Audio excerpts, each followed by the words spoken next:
Hey everybody, Zongets134 here. And I'm Average Joe Squad. And welcome to another episode of Remember the Hyphen, the show where we look at video games, comic books, movies, and everything in between. I'm Zongets134. Average Joe Squad as always. And as always, we ask you to remember the hyphen. So, it's Spidey-Mas still. And since Colton here got to do his hour and 20 minute long wank fest to Spider-Girl, I'm going to do my... It could have been much longer, too. I know. I'm going to do mine, the Spider-Man animated series from the 90s. Oh, so, man, the one where he goes to Earth, the different Earth? No! I'm going to do the good one. Hey, now, that was a good series. But to be fair, it was much better consistently animated than TAS. Are we going to review Spider-Man and His Amazing Friends? I would have to watch more than like a handful of episodes. I need to loan you my DVD because I have the whole set. Although I would not, truth be told, I would not be down to watch. I could just give you my Disney Plus account too because it's on Disney Plus. Because I have seen that. I've seen episodes of that show. That show is it's bizarre. It's bizarre. It's a product of the 80s. It really is. But so anyway, to give a little background. It's back. I thought you said bat. I'm like, this isn't Mo Bat November. It's true. It's Spidey-Mas. So. It's the mid-90s, about 94, I think? 94, 95? 94, 95. So literally the year I was born, which was 95. And I was just starting kindergarten. Especially because this show is I had a lot of toys from this show. I had this play set that had like all this like hooks and stuff, and it came with slime. I had a lot of the action figures. I had the 6-arm Spidey that came in this line that had the flippy arms. I had the Man Spider figure, which I'm sadly no longer own. It actually not only that, the mandibles broke on it. I had a bunch of the Spider-Man figures, just 800 different Spider-Man. I don't know. I no longer have them because I think my mom gave them to someone's kid. But I think I had one as a kid because you remember, like most of mine were Raimi based. I had one where like. It was supposed to be like Spider Sense, Peter, and like he had like a camera and like half his face was. Yeah, I actually had that one. Actually, yeah, I still have that one. Somewhere. I have that. I don't know where it is. Because like it literally was like one half of his body was Peter and the other half was Spidey. Yeah, that was. I don't know where the hell I got it. I think I bought it at a second. Later on, that line would do like a bunch. Like it did the weird cyborg Spidey that where he had the big metal arm and the back when he got his arm broken, so he had to put it on this like futures brace. Yeah. And I also, which I did not treat well, I had that Spider Slayer set they had with the 3 Slayers. Like, you could actually, like, stack them on top of each other, like, the end of the episode. Like, it was so cool. But, so, this is the cartoon that got me into Spider-Man. Like I didn't know who Spider-Man was until I watched this show. Like, that is how much this show means to me. It may not be the perfect show, but it has a lot of passion for me, Yeah, this was the show that because again, obviously you're a little older than I am. Not by much, but still. My introduction to this show was through reruns on Fox Kids. Fox Kids. Yeah, it was Fox Kids. Jetix. It was I started watching them in 2002. Yeah. 2003, actually, right around the time the first Raimi film came out. Around that point, it probably was Disney or Jetix. It was Jetix, that's what it was. Because at that point, they because of the movie and the fact that they got the rights to like most of the cartoons, they played episodes from like every single show, and I think they played the entirety of the show like in a marathon. I caught, like I said, I used to watch this a lot. Spider-Man Unlimited, which for years I was convinced I was the only person who remembered. Oh, I remember Spider-Man Unlimited. I never caught a lot of X-Men TAS, but I remember watching part of it, and I had at least one episode on tape. X-Men TAS is good, but it's very much a soap opera. So like you have to watch every episode, or else you're gonna get so lost. Because like every episode ties into the other. What I really liked about TAS as a kid was beyond the Raimi film, the stuff with Spider-Man that I had was like comics from the 70s that my uncle had, and Tom DeFalco's The Ultimate Guide to Spider-Man. What I really liked about this series as opposed to the MTV one, because I think I watched like 2 episodes of the MTV one. I hated the animation. Oh, the MTV animation. That animation looked dated as soon as it came out. Like, it looked bad. I don't know who animated that, but it was bad. I wouldn't be surprised if it was Canadian. It kind of has a retro charm now, but I mean, even then, it's. I mean, To quote the Deadpool movie, motherfucker, you are hard to look at. You look like if an older avocado had sex with an even older avocado. Thanks. Thank you. But anyway, the thing I really liked about Spider-Man TAS was that everyone looked like their 616 counterpart, which was what I liked because this is how you guys are supposed to look.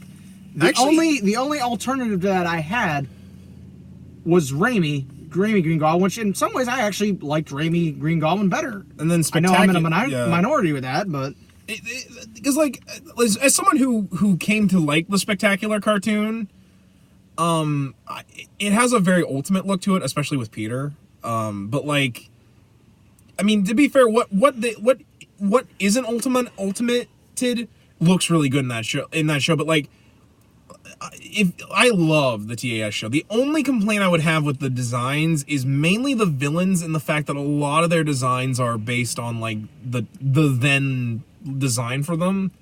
Like they're not like evergreen. Like Doc Ock's costume is what he wore for most of the 90s. Vulture particularly, because for reference, in the 90s, the Vulture was dying of cancer at the time, and so to stave it off, he got some sort of thing added to his suit that allowed him to suck the life force out of people to make himself younger and to slow the cancer. Because like for a long time in the 90s, he wore this really goofy looking costume. He had like the Scarlet Witch like tiara, which I think is actually how he sucked the. So like in this show, they do that. Like in fact, they even do the something based on that story where he saps Spider-Man's age or youth and makes him an old man. Which was really weird. And I have vague recollections of that episode. I mean, it was a decently interesting episode for like the premise where the ones I remember the most, besides because I had the tapes, like Spider-Man and Daredevil, and then like Spider-Man versus Doc Ock and Spider-Man Revenge of the Green Goblin. Like I had those tapes. It's like I was able to get some of these episodes on tape. Yeah. The ones I remember the most are. Do you remember the episode where Peter gets the fan mail from the girl that's dying? The one based off the boy who collected Spider-Man. Yeah. Yeah, that was a really good episode. In fact, they never tell you she's dying, I don't think. No, they don't. They just show that she's in a hospital. Like, yeah, and then like as he's leaving, it kind of leaves you leaves your imagination. Well, they do, but at the same time, I think at the end they show like there's a sign that says it's for like terminally ill children. Yeah. Which I'm like, what hospital puts that on the So like I remember those episodes. I remember that episode a lot. I want to say that episode actually comes with the Doc Ock episodes because Yeah, it does. It's the opening. Yeah. It's the opener.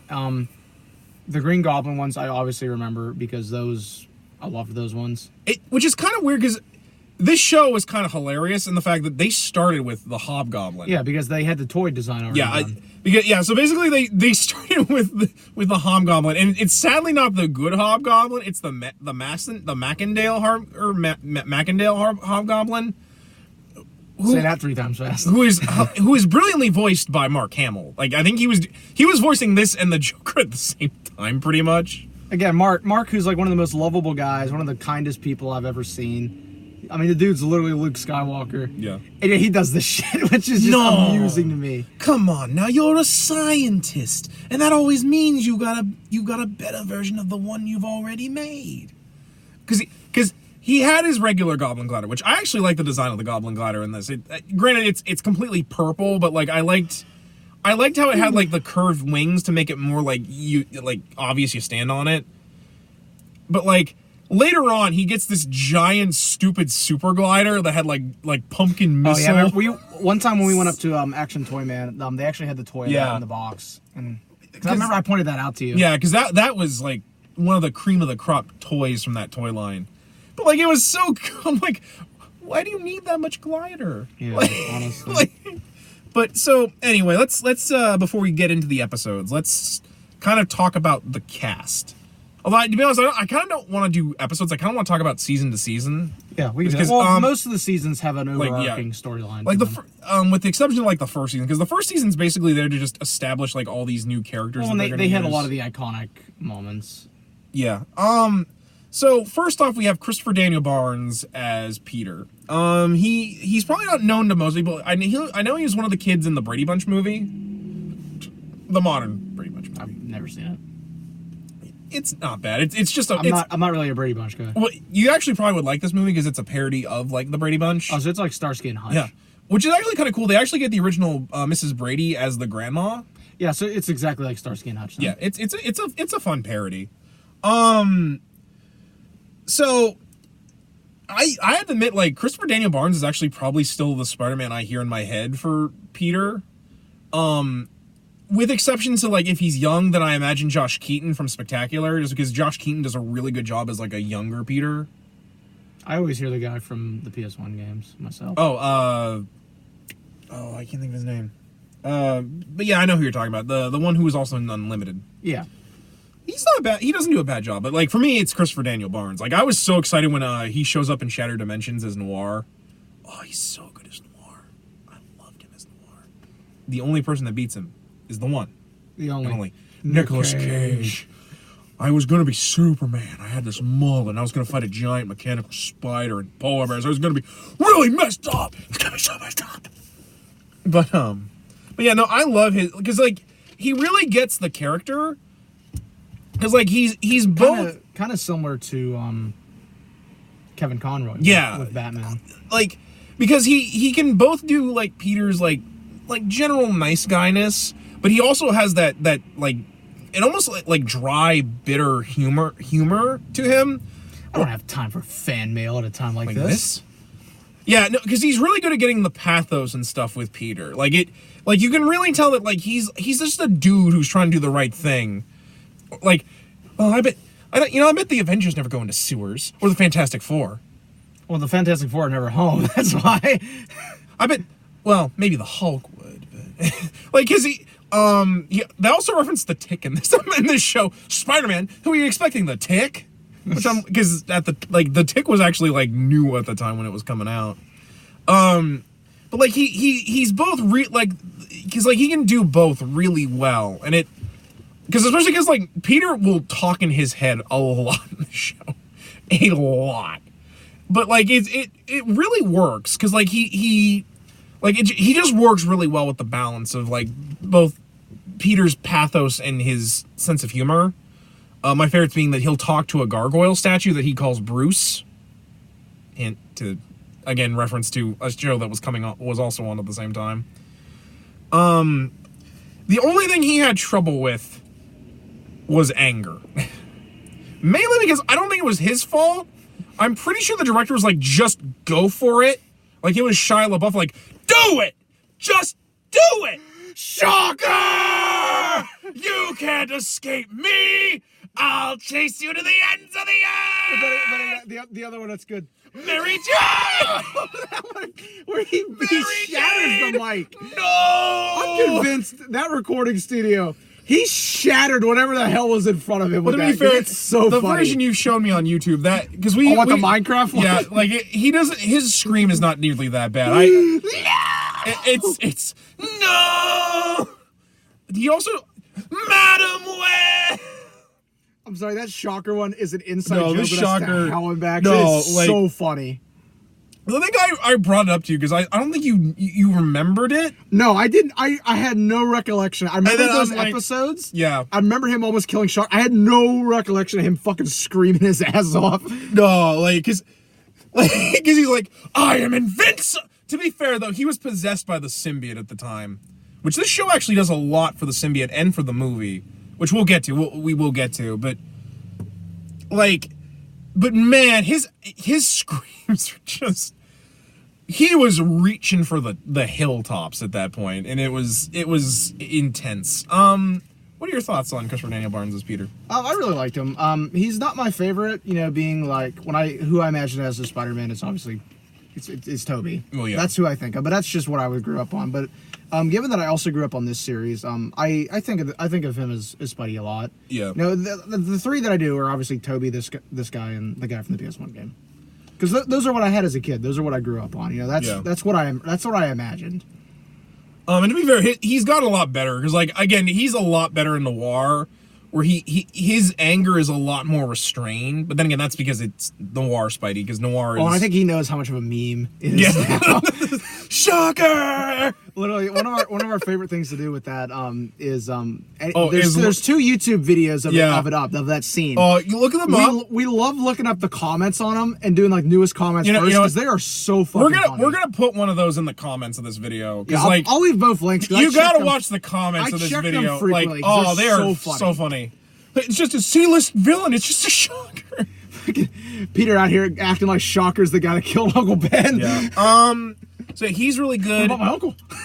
Aunt May is not bad in this, but she's basically just there to like complain about how Spider-Man's a menace. It's kind of like MJ. As much as I love MJ, and I love her design in this show, she's very much a very flat character in this. And I think a lot of it has to do with the fact that Black Cat's in this show. So, like, they make her much more... No, which is funny, because, like, she's not Black Cat for, like, the first couple seasons. She's just Felicia Hardy. And Peter's trying to get in her pants. Which is kind of funny, because she's dating Flash in this show. This show actually had a lot of the characters from the comic. Harry's in it. This is actually... I think the only one that's not is Gwen. Yeah. Well, kind of. For the most part. But I think this was actually the first show that ever had Harry in it. Or at least where he was prominent.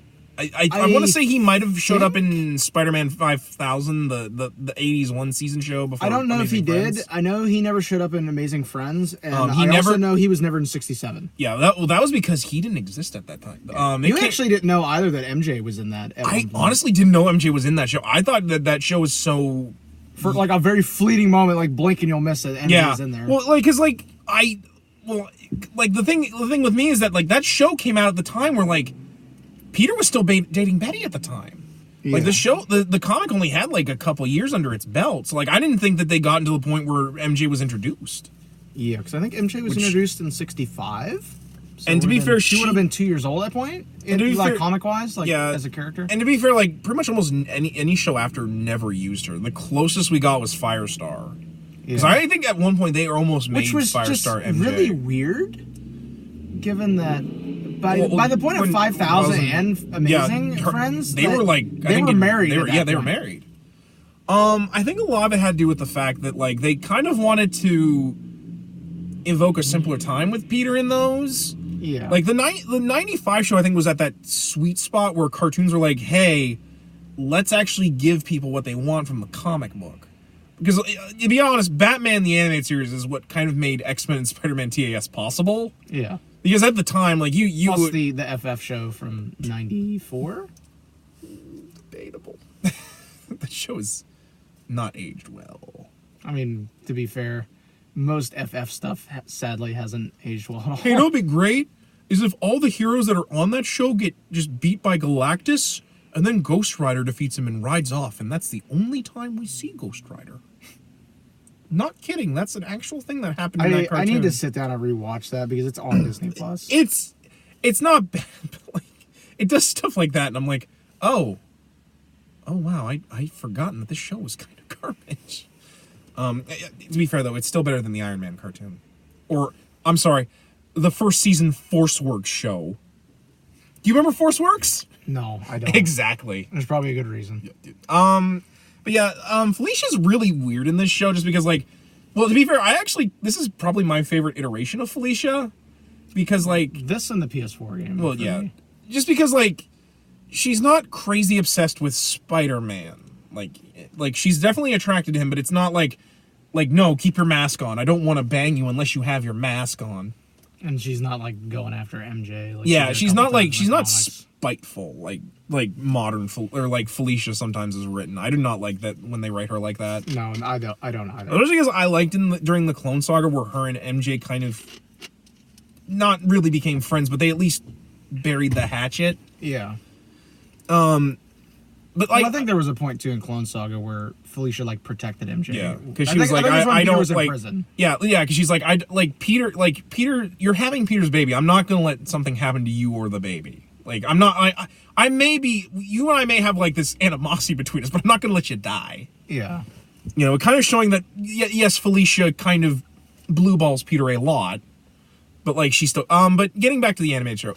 I really like Jennifer Hale as Felicia. In my opinion, I think that's the definitive voice for her. Jennifer Hale has done so much great voice work. Oh yeah, no, Jennifer Hale in general is just a really great voice actress. But I really, which is kind of hilarious, her and Christopher Daniel Barnes, just a quick aside, later on actually do Cinderella and her prince in like the Disney direct-to-video stuff.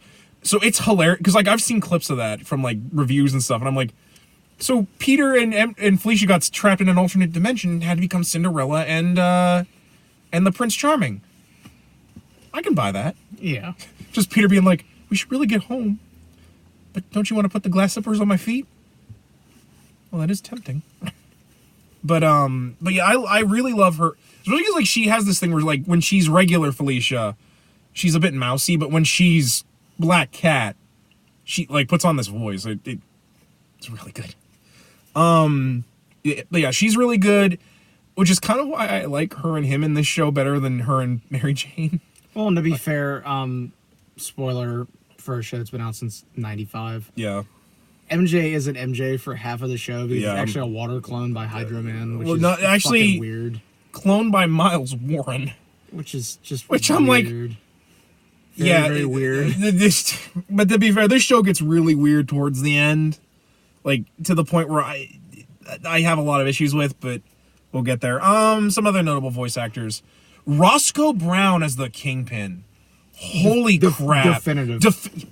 No, like that, because he is both because this Kingpin I like is he Also the point that like even the PS4 guy like emulates him. like he's evil, but like you can tell there's at least a bit of like nuance to him. Yeah. Because sometimes they make Kingpin too overly evil. Like the Kingpin I like is, yes, he's evil, but it's because he's a mobster. Like he still has like if him and Spider-Man have the same goal, he'll be like, let's put aside our differences for now, Spider-Man. I need your help. Vanessa is dying, and I need your help. And Peter will be like, well, yeah, I'm not going to let your wife die, Fisk. He's super good as the Kingpin, like amazingly so. I don't think there's any other Kingpin that could be better than this Kingpin, like, except for like the Daredevil Kingpin.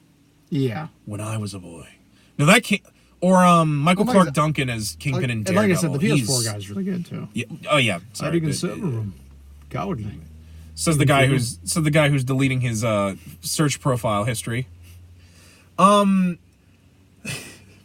He's really good. There's some notable like cartoon voice actors. Like the guy who does Norman is I think he's one of the voice actors. He's one of the Transformers in the original '84 cartoon. There's a lot of Transformers voices in this cartoon. Although he's hilarious as the Green Goblin, because when he goes into the Green Goblin mode, he sounds like Skeletor. Yeah, I'm the Green Goblin. It's so bad. He kind of does. It's like the total opposite of what Defoe did for the Raimi it's film. really weird. The Raimi one is so much more believable. Oh yeah, well, this Green Goblin's kind of lame, if I'm being honest. It doesn't help that like we have the Hobgoblin in this, who's a bit more of a threat, not by much, but arguably more of a threat. Well, he's more established. Ed Asner as a J. Jonah Jameson. Oh my God! Until the Raimi movies, Ed Asner was amazing as Jonah. Like, he had the bluster down, he had the decency down. Like, there's actually a couple episodes where he gets to be heroic. He gets hired by S.H.I.E.L.D. to help them stop the Chameleon, who's a robot in this show for some reason. Oh, and who also can't talk unless he's in disguise for some reason. I remember that being really dumb. I'm like, to be honest, though, the Chameleon is kind of... Yeah, they try to make him cooler by making him like a robot, like, or like a cyborg that like has like technology in him. It didn't really stick. We sit here beating down on Chameleon, and he's the first villain that Spidey ever fights in Amazing 1. Yeah, but to be fair, there's better villains to come. Yeah, honestly. The guy. Speaking of cartoons, that the guy who voices Alfred in the animated series is this Dr. Octopus. Is he really? I had no clue. Yeah, that's Edward Zimbalist Jr. He does the voice of Dr. Octopus in this and the PS1 game. And he is honestly probably one of my favorite Doc Ocks, aside from like Alfred Molina. I've never really been a big fan of the Spectacular Spider-Man's voice, where he's kind of more nerdy sounding. I like the guy that's in the PS4 game. Oh yeah, the guy in the PS4 game is pretty good too. Like, I feel like he nails Doc pretty well in that. Well, to be fair, like I love the '90s cartoon one just because he's a gentleman, but like you can tell he's like I'm out to get what I want. Yeah, he's a mad scientist, and like he's really good as it. Especially during the Sinister, or not the Insidious, because they for some reason Sinister couldn't be used. Do we know who MJ's voice actor was? I do not. I want to look it up. Like I said, there's a lot of voice actors in this I recognize, but I don't know their names. Yeah. Jim Cummings as Shocker. Jim Cummings, Darkwing Duck is Shocker. He's really good as. I actually, for a long time, thought You ain't Shocker. gonna let me die. You're a good guy. Well, it's kind of funny because like his voice really worked for me, so I thought he was much cooler than he actually was when I was little. Like I loved Shocker. Like I was always excited to see the Shocker when he showed up, because like they didn't use Electro for a long time in this show, and it was for a really dumb reason why they didn't use Electro. They didn't use Electro in other stuff either. Like Electro's not in. He's not in any of the Raimi games, I'm pretty sure. Or at least he's not in the first one because they used Shocker in the first one. Yeah. He's in Electro. Well, I was more gonna say there's a reason why I find Electro dumb in this show when we get to the fit with the season they introduce him in. Here it is. Okay, here we go. Series cast and crew. Cast. Sarah, I'm gonna butcher this fucking last name. I'm sorry. Sarah Ballantyne? Yeah, Sarah Ballantyne. Yeah, Sarah Ballantyne. She's MJ in all 40 episodes. Jeffrey Hale. I was trying to see if there's any. Oh yeah, Linda Gray is on May. There's a lot of there's a lot of good voice actors. It's just I can't think of all of them off the top of my head, unfortunately. Yeah. So before we get into the show, I should talk about the notable changes in the show, that just to kind of like solidify and kind of give a continuity to this show. So one of the big factors in the show is that they had to kind of alter Spider-Man's origin. It's not like it's radically different. It's just they couldn't use radiation, even though the opening theme, sung by one of the guys from Aerosmith, Joe Perry. Yeah, Joe Perry, goes spider blood, radioactive spider. I'd play blood. it, but I don't want to get flagged for copyright. So there's this. They basically create this MacGuffin that allows them to explain how all these mutants and stuff happen. It's called the neogenic recombinator, I think. Basically, neogenics is this energy beam that when something goes into it and merges with something else, it usually mutates them. In Peter's case, he was actually at this experiment by Dr. Kirk Connors, the Lizard. They actually changed it so it's not random scientists. It's Dr. Connors. It's Connors. Yeah. Kind of similar to the Amazing Spider-Man film. Yeah, actually. But better. And so a spider gets into the beam of the neogenic recombinator and then bites Peter, which gives him his powers. So throughout the show, they will use the neogenic recombinator to give other mutant stuff. In fact, this is how the Lizard is created. He created the neogenic recombinator to merge lizard DNA into his body so that he could grow his arm back. I think they changed what war it was in, but yeah, I can't remember. But basically, he becomes the Lizard through that. It's how Matt Gargan becomes the Scorpion. He's not just in a suit that he's trapped in; he's also slightly mutated. It's also how they created Morbius the Living Vampire, who is Wolf in the show. Same with the Punisher. I have to suck plasma. Well, the problem with a lot, while I love this show and there's a lot of good stuff to it, it was of the 3 animated shows that Nick made for cartoon, or Fox Kids made for cartoon, it was hit the hardest by censoring. Basically because Batman the Animated Series got away with so much, this show could not. For one, Spider-Man could not punch anybody. He could throw and lightly kick people. And that's kind of it. Oh, and use webbing to, like, webs people. He uses a lot of webbing in the show. A lot. I think this is actually one of the first cartoons where he made the web parachute, where he, like, makes a bunch of webbing. Yeah, I think the first episode even has it. I don't know if it's the first episode. If not, it's the second one. It's very early on where they I thought show he it. did it when he was kicked out of the SHIELD helicarrier in the episode where they had Nick Fury. I swear he does it at another time too. He does it a bunch of times, so fair. But yeah, they do a lot with neogenics. It's a big plot point in later episodes when Peter gets his mutation disease. You want to borrow my gloves? No, I'm good. Okay. Because later on they do it where like basically his mutation is unstable, and he works with a bunch of people to try and fix it.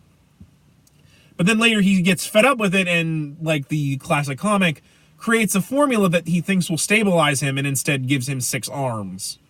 Only in this show, not only does he get the 6 arms, but he's slowly becoming more spider than man, to the point where he becomes a giant man spider. Which actually I think the first time I ever knew of that. And to be fair, the man spider in this show is scary. Like, I actually was scared when he became the man spider. I actually had the comic that he turns into that with. Yeah. And I also had the figure as a kid. Yeah, man spider is freaky scary. Yeah. Because because it's just like this big hairy spider dude who's, draped in like the remains of Peter's costume. But like they do that a lot. The episode with the Punisher shows up and he's not allowed to kill anybody. Kind of redundant. He also looks really stupid and has a jetpack. He's got that hairband too, that really 80s, hair metal 80s looking. Because they try to kind of do the current Punisher where he had like tech and microchip. Because microchip shows up. I don't think they ever name him, but it's microchip. Because they have Morbius. He's a vampire. What do vampires do? Kill people. Well, yeah, and they drink blood. He couldn't do that. So instead he has these weird suckers on his hands that he drains plasma, like life energy from people. It's really stupid. Yeah. The other problem is this show had a budget of $5, basically. So they reuse a lot of animation. And I think a lot of the problem has to do with the fact that they put a lot of CG in the show, like really early 90s CG. Which, to be fair, they've cleaned this show up for Disney Plus. It doesn't look bad. Yeah, but to be fair, but it's noticeable. Like, the early episodes of that show don't use the CG as much. Like, and to be fair, when they did, it kind of made sense. Like, they use it for when, like, Jonah's son John goes to the moon. Which is how they do the symbiote, bringing the symbiote to Earth. And to be fair, to make the moon look more alien, like, they do it all CG. But there's some noticeable CG when it looks really bad. Like when Spidey swings through New York and it's all CG, it looks really bad. It looks like a really cheap video game. Like a really bad PS1 FMV. And there's a scene in the opening where it shows Spidey avoiding like Doc Ock's tentacles as like he gets hit by boxes. They recycle that a lot. Like to the point where sometimes they'll do it backwards and it's really noticeable when they do. Also, there's no guns in this show. Like none at all. The cops, they use laser guns. Laser guns. That was a pretty standard way to get around censorship. Yeah, but back in the day. Batman the animated series got away with using Tommy guns. Again, Batman TS was getting away with so much. Yeah, and to be fair, I think by that point, the other problem was that Power Rangers had come on, and I know Fox Kids got a lot of flack for Power Rangers, despite the fact that Power Rangers teaches you not to resort to violence with martial arts. Yeah. Like the first episode, Jason even talks about how you shouldn't use martial arts to just pick fights. But as a whole, I still think this show is really good. It's just you have to get past the fact that they recycle a lot of animation and the censorship is really bad in this show. Which I actually never noticed the recycling when I was a kid, but upon rewatching, I was like, "Holy!" Yeah, to be fair, I'm saying that as a jaded adult. Yeah. When I was a kid, I didn't care. I was like, Spider-Man! Spider-Man! Oh man, the tick's over. Wait, it's Spider-Man! Listen, for me, the best part of this show is the theme song. To be fair, the theme song it's done by Joe Perry of Aerosmith. It actually is why. It's actually why for the first Raimi soundtrack, there's a version of the Spider-Man theme on there done by Aerosmith. It's because Joe Perry is a big Spider-Man fan. Oh yeah, dude. The dude is an amazing Spider-Man fan. like Aerosmith does stuff like that, you know, like they were the only good thing in the Sgt. Pepper's Lonely Hearts Club Band movie. I don't want to talk about that movie, period. No, but I was just saying I like their cover of Come Together. It's a pretty decent cover. But yeah, like the theme song is so iconic. Oh, like amazingly iconic. So you know how long we've been talking for. Yeah, we're good. But I will just because I also kind of want to make sure we're still recording. Yeah. Because there's a flap right now because we're recording this with a stand. The way you can tell, my friend, you see the red square. Yeah. If it's a circle, it's not recording. Okay. There you go. He's being real hurtful. He can't. You guys can't see it, but like right about right here, there's a button. If you use an iPad, you know exactly what I'm talking about. But, he's being real mean to me right now, guys. I don't like how he's doing this. oh my God! Don't start this. I like the way you're talking to me right now, going. Oh, I like. Sorry. All right, I'm done with that. You want me to go full shocker on you?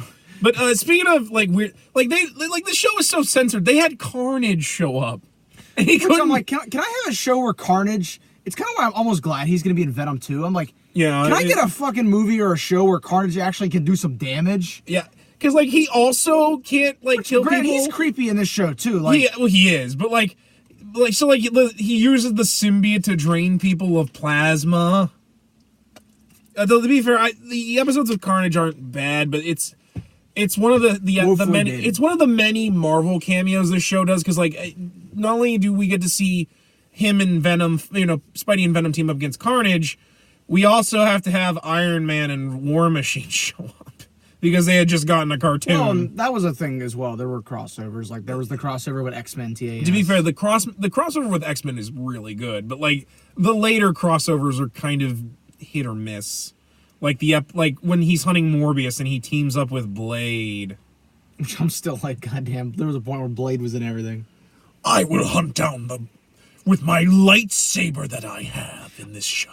Dude, this is like, because I had never... He had a lightsaber! When this show was on, I had no clue who the hell Blade was, because I had never watched that movie. Of course you did. To this day, I have only ever seen that movie once, well, the movie and I honestly need to rewatch it. The movie didn't even... I just don't remember it. The movie didn't even exist at that time. Oh, so he was just the comic character. Yeah, like, because he doesn't look like Wesley Snipes. I had no clue who the hell he was. I was like, who the hell is this? Especially because in the last... Cody's gonna kill me for that one. In the last season... Who the hell is this? last season, they do a Secret Wars... like thing where they like, you know, they get sent to Secret Wars with the Beyonder and all the bullshit that comes with the Beyonder. Well, let's be honest though, the best crossover of the last season is the original Spider-Verse. Well, is Spider Wars, but so as you can tell, this show ran for 5 seasons. It is very long in the tooth in terms of episodes. The frustrating thing is it ends on a cliffhanger. Yeah, that's never been resolved. As of late, the original creator, or one of them, tried to. Yeah, like they actually got like some of the voice actors together and they got recorded the voice some stuff. actors to come back, and they've released the audio for it, and they were gonna animate it and everything just to kind of like wrap it up. And I think they got sent a cease and desist about it, which really sucks. Granted, like, but they at least released the audio, so there's still some closure to it. Granted, it's a '90s children's cartoon, so I know how the cliffhanger would have ended. At least I always assumed that he went and got her because she shows up in Unlimited, and I considered those two to be connected. So we'll get into what he's talking about in a little bit, but I kind of wanted to, because the seasons they have arcs to them. Yeah, they're very soap opera, like kind of like how X-Men TS was, but not to the same extent. The first season is mostly bringing all the Rogues Gallery in, like the first episode of course, Night of the Lizard, which is fantastic. I actually have a review of it up on Vault Reviews, which I'll put a link down in the description. If you one day I'll finally get back to reviewing every episode of this show. If you have to watch any season of this show, which unfortunately watch the first season. I know it's the only season right now up on Disney Plus, but but you it honestly is like the best season. Until they put the rest of the episodes up on Disney Plus, the best way to watch this for the other seasons is if you go to archive.org and just type in Spider-Man Animated. The whole show is on archive.org for free.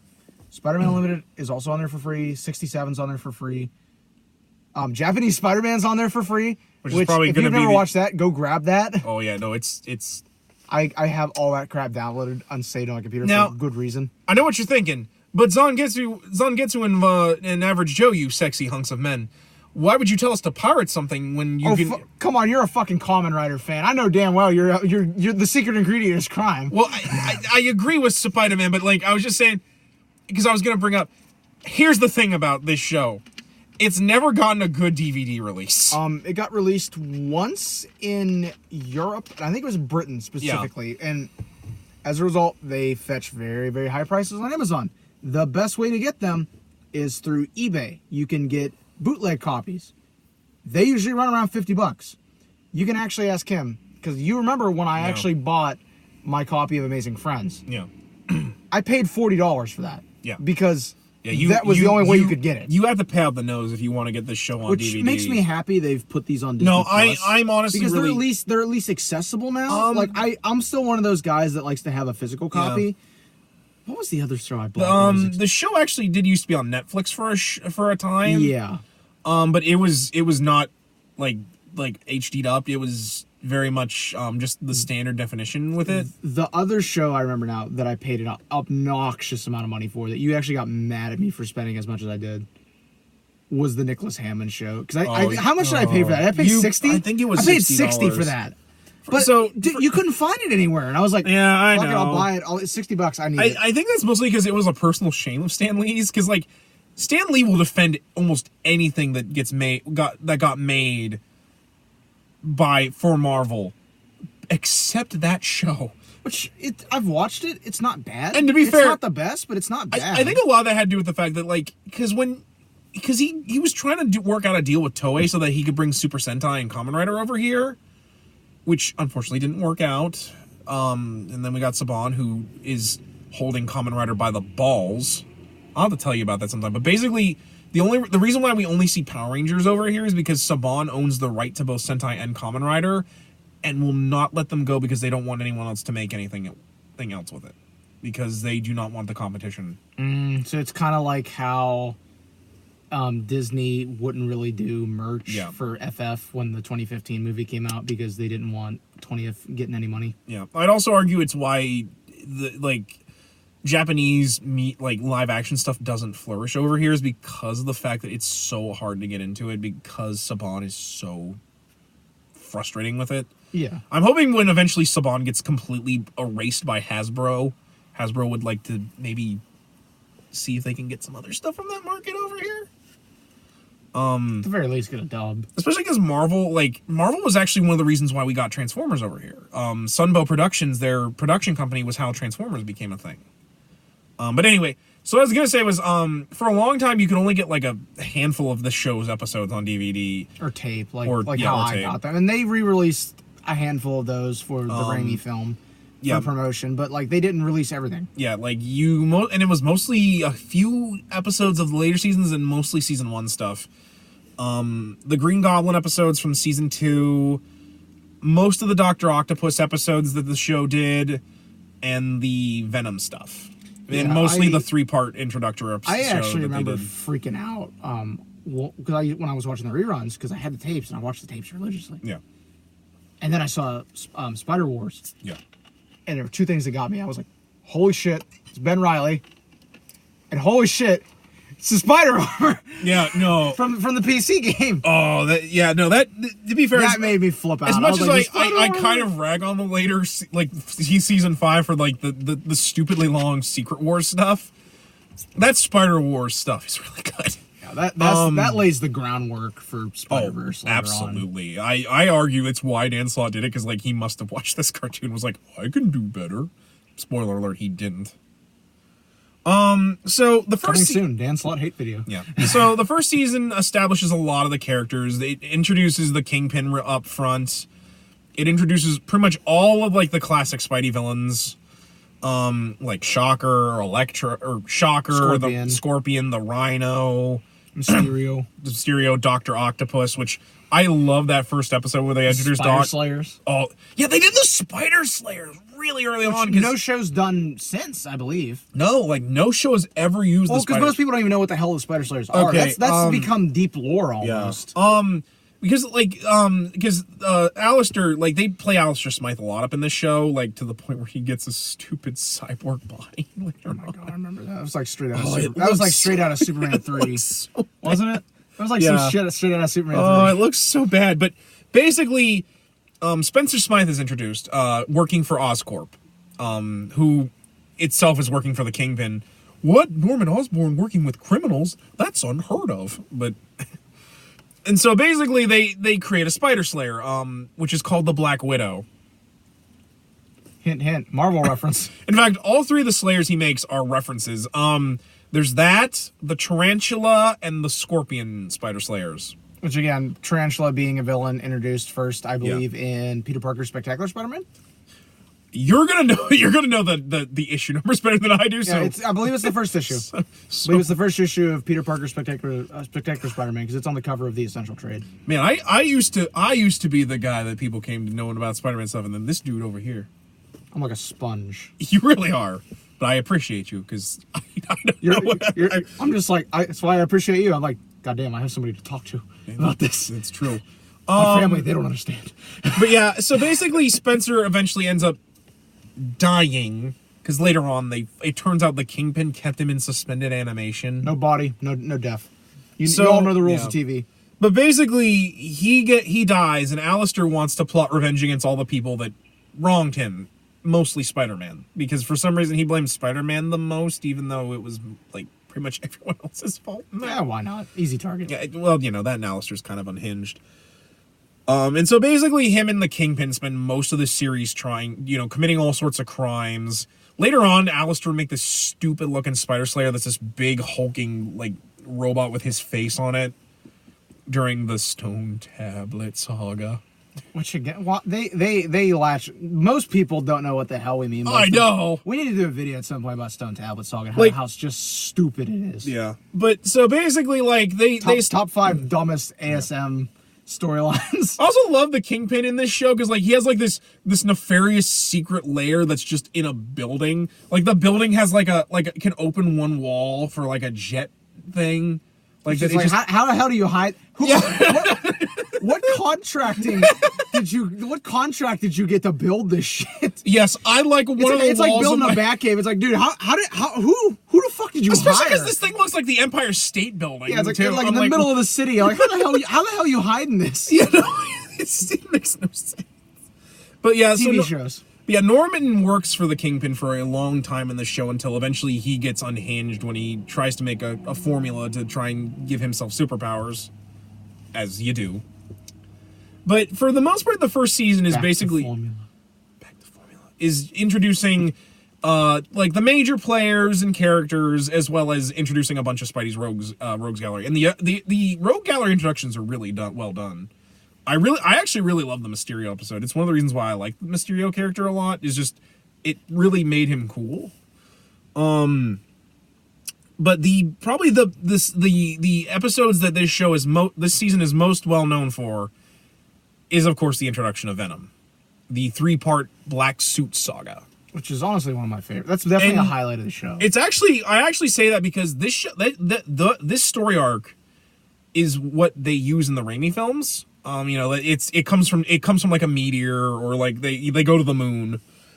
I'll say in Raimi it comes from a meteor. Yeah. Basically to make it less complicated. In fact, I think most modern cartoons actually still use that idea that because most people don't know what Secret Wars is anymore. Well, back in the day, it was a big deal. Well, then to try and make Secret Wars when you're introducing like if you're doing a Spider-Man show, it's too hard to work around. It's too big of a scope. Yeah.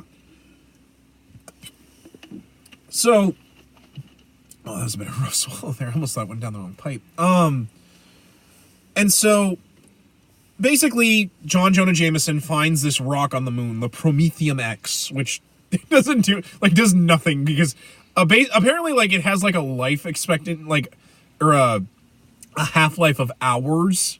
Which what radioactive rock has a half-life of hours?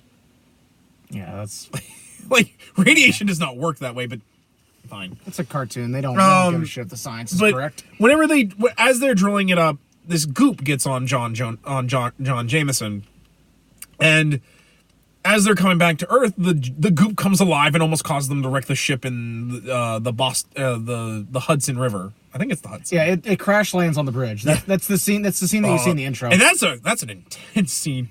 And so the Kingpin's like, I need to send an operative to get this rock. So who does he send? Like someone that's stealthy or could do it really fast? He sends the Rhino. which is like, and not just why? sends him, he straps him in a harness and has a helicopter airdrop like, could you him. be any more obvious? Why don't you just, I don't know, why don't you just call prison and make fucking reservations at that point? And so Spider-Man shows up to fight him, and because the Rhino is so freaking strong, just lays him out, takes the Prometheum ore, and J. Jonah Jameson's like, no, he hurt my boy. This is Spider-Man's fault, and puts a bounty on his head. It's J. Jonah. Because it's always Spider-Man's fault. And my faucet's leaking. Spider-Man. So basically, Spider-Man has a real rough night, and to make matters worse, during the scuffle, he got covered in this black goop. So he has to clean his costume. And of course, we get the scene where he's sleeping, and he's in this, he's in like this cityscape, and then all of a sudden his costume and this weird black version of his costume like fight for him, which is a reference to a classic scene in the comics. I think it's one of those classic covers. It was it was an issue of Amazing. I know that. I don't remember the numbers. I thought it was an issue of Amazing or an issue of Web, but I believe it's an issue of Amazing because they show him getting the suit off in Web. Is. I think Web is Web. Web is like it's one of the issues of Web where because the cover has him at the clock tower, I think. Yeah, it's the first issue of Web. But then basically Peter wakes up, and again this is a shot taken straight from Raimi takes straight from. He wakes up and he had been web swinging, and he wakes up and he's in a black costume staring at a window, which I love that scene. It's such a cool scene, and for record, the black suit looks great in this. Like this, I think this show and the PS1 game were the reasons I loved the black suit so much as a kid. Because it looks so awesome. Like I remember the design of it is so simple. Yeah, but it looks so intimidating. Because like. When I saw that episode the first time, I'm like, I think I even told my mom, I'm like, I want that. Like, legitimately, this was like, this was one of the toys I wanted from this show because I loved that costume. I think most people do as well. Oh yeah. That was one of the first costumes for PS1 when I got unlocked. I used the hell out of that suit. Not just because it had unlimited webbing either. Oh yeah. Because like and they do the traditional things why Peter loves the suit at first. This also introduces the idea that the suit enhances his strength. Originally, the suit didn't do like it enhanced his powers. It just was a living costume and gave him unlimited webbing. But this show implies that it can like enhance his powers, which is I think makes more sense for me because it also explains why later on Brock gets superpowers from the thing. Like I get why it can emulate him climbing up walls and stuff, but it never really explained how he was stupidly strong. Yeah.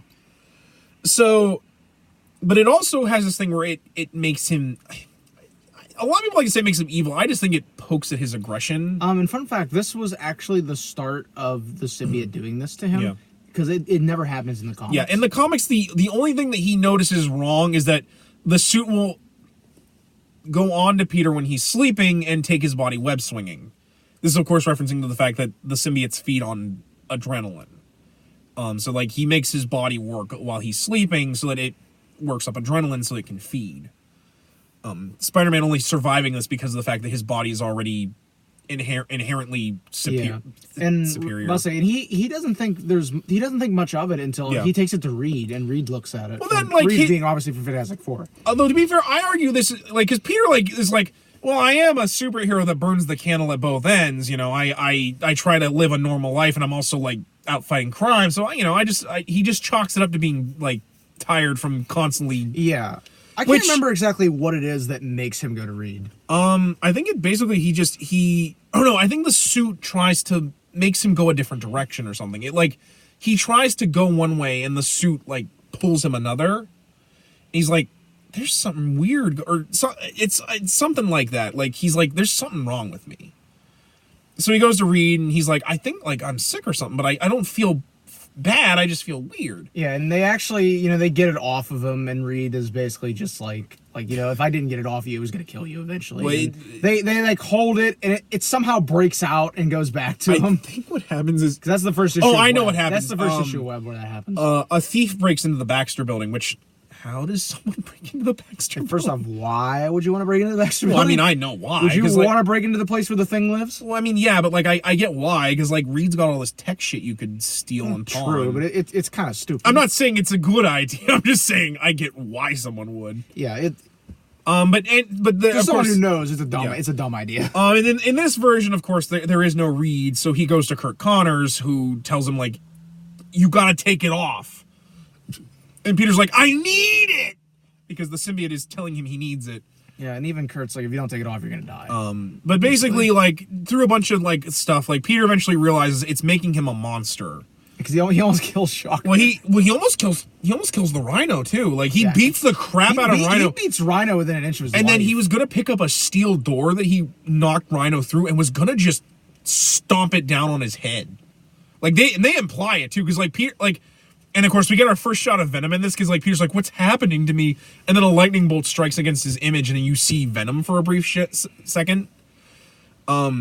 Which, by the way, they actually introduced Eddie Brock like the first episode of the show. Yeah, he's already established for why he doesn't like Peter. Yeah, basically he's kind of a jerk photographer who tries to outscoop Peter. You're trash, Brock. Yeah, and so through a bunch of different like Avengers, he actually runs into a bunch of like guys who are after his bounty, like bounty hunters, and one of them has a sonic cannon, and that's where we first established that, hey, this thing is creepy, because like when the symbiote the Sonics hit it, the symbiote actually like rips part of itself off to like latch to something and pull him out of the way, which isn't how Sonics work, but and so basically, like, you know, after a tussle with Shocker over the Prometheum X, Peter almost kills the guy. But thanks to like thinking about Uncle Ben, or like just because Peter's inherently not a murderer, he doesn't. And so he like, "It's the suit. I gotta get it off. But it won't let me. I gotta get it off." Yeah, and then basically the bells he's like, which again, taken straight from the pages of Web of Spider-Man #1. Only they don't do the whole like jilted lover thing where Peter's like, don't you get it? I would rather die than keep you on. And so eventually the symbiote just oozes off of him and onto Eddie, who instead of being, and it even in the comic it even saves Peter, because like Peter was gonna die up there basically. Because like the sound was gonna literally rupture his brain. Yeah, and so the symbiote actually came back, pulled him down the stairs, and then left. Well, in the comic he died. It supposedly dies. Supposedly. Until they were like, "Hey, why don't we make that symbiote a bad guy?"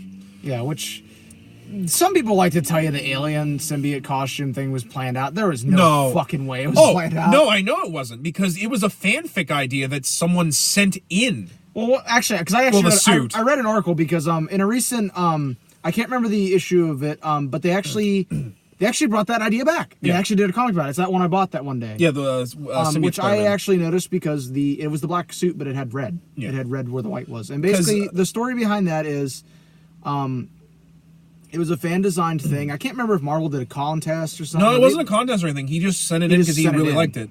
Yeah, and they looked at it and they're like, we like this idea. We'll buy it off of you. And they paid for it, and then they didn't use it. Well, because originally, and then they brought it back for Secret Wars, and they changed the color scheme. Which this guy actually, I think he actually is quoted saying, he's like, "I'm not mad." He's like, "I got to design a Spider-Man costume." Like I got to be a part of the history, like, because like a lot of people are like, "Don't you want the money?" He's like, I was like 16. And I sent them in this stupid idea. They paid me for like the rights to it, but like I don't care. Like that dude's part of Spider-Man history now. Like, you can't, if you're a fan, you can't really ask for more, like anything more than that. For reference, though, he did not create Venom. Venom was created by Todd McFarlane. Well, Todd McFarlane and I think Ed Brubaker. No, it wasn't Brubaker. It was there was somebody else, but like Todd. It was Eric. I think it was Eric. Yeah, Eric Larson.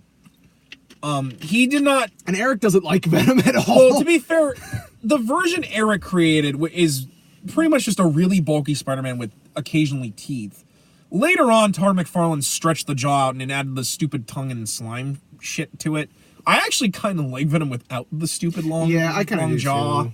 Well, it's just the tongue has become so exaggerated. Yeah, anymore. I don't mind the tongue, but like to be fair, there are people that get off on the idea of that for some weird reason. But to be fair, I do like the design for Venom in this cartoon. Oh, my only complaint is they outline him in red and blue, which I'm like, oh, because it was Spider-Man's symbiote. I don't. Ooh.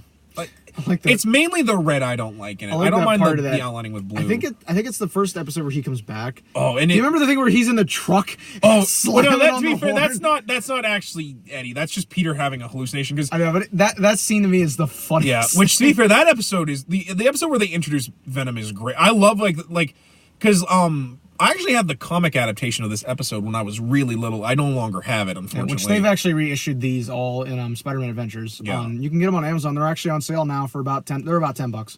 But basically, you know, Eddie gets, and unlike the comic book where Eddie goes to the Catholic Church to pray to God to kill Peter, he's just webbed up, and the symbiote, which is weak from the bells, oozes down onto him. Yeah, because in the show, Eddie shows up and is snapping Yeah. pictures, and basically Peter webs him up. He's like, "I'm gonna be back for you later." Yeah, Which and is then like, okay, that's a little weird. well, because I think he was gonna kill Eddie because of Probably. but like, and so basically Eddie shows back up, and he shows back up on top of a building, which should have been the first alarm bell in Peter's head. But basically, Peter fights and he knows the classic Venom, like, I know who you are, and I'm gonna threaten your family. And we get this really cool scene where, you know, he tries to fight Venom, but Venom's stronger and just overall more powerful than Spider-Man, just because the symbiote. Basically, how it is the first time they fight in the comics. And then we get this scene where he webs Peter up and is going to reveal who he is to the public until Peter gets away. I forget exactly how he gets away, but. And so basically Venom just harasses him for like the whole episode, like threatening to kill his loved ones, which I actually like this more because in the episode, like, he harasses Peter, he goes harasses Mary Jane and stuff, and like he's like, I'm not going to kill anyone, like, I just my feud is with you, but like he clearly kind of implies he was going to kill Mary Jane. Like in this, it's clearly more like I can get to your family and stuff, like. And so eventually Peter and him tussle, and Peter realizes he has to outsmart him and takes him to a shuttle launch in New York. Yeah, which is like, where would NASA be able to launch? Yeah. And so basically, It's one of those plot holes. The writers helped him out. Basically, I swear, if you turn it back on and Venom's back there, I'm gonna fucking hurt you. no, I guess the battery ran out. Oh well. Oh well. We still look pretty good. Yeah, we still look pretty good. We're still good. That was kind of creepy though. I was like, I know, because I was it's like, a predator room now. I almost thought, I'm like, oh no, did I forget to turn my car off? But so basically, Venom and Peter have a tussle, and eventually, thanks to the engines of the shuttle starting, the amount of noise from this rocket, which should have made Peter deaf if they were that close to the shuttle when it's about ready to take off. Again, writers helped him out. Yeah, but basically, the symbiote rips itself off and attaches to the shuttle. So Peter webs it up in a ball, and he thinks, well, that's the end of it because I launched the shuttle into space. Never, like, and if not, it should at least burn up in re-entry, which, spoiler alert, it doesn't. Somehow. Because comics. Well, that makes less sense to me, because what is one of the other weaknesses of the symbiote besides Sonic's? Fire! That's why that fire webbing in the PS1 game was so OP against symbiotes. Yeah. Which, fun fact, is actually explained in the comics a little bit better, because, like, the symbiotes are actually creatures that naturally can survive in a vacuum, and most likely were born on a planet where there's no atmosphere. So it just makes sense that things that naturally exist because of the atmosphere would be their weakness, because their bodies are not adapted to it. Yeah, they just, through evolution, they're not used to it. Yeah. So, like I said, that's most of the first season. The second season, however, we get a lot. Well, of course, they also introduced the Hobgoblin, but he's more important later on in the second season. So, the second season, we get more characters. One group being, of course, Silvermane, aka the super old rival to the Kingpin that probably nobody remembers. Mainly because later on down the line, he gets turned into a cyborg. And all sorts of stupid ripped straight out of Superman 3. All sorts of stupid ass shit. That with is him. Superman 3, right? With the robots and shit?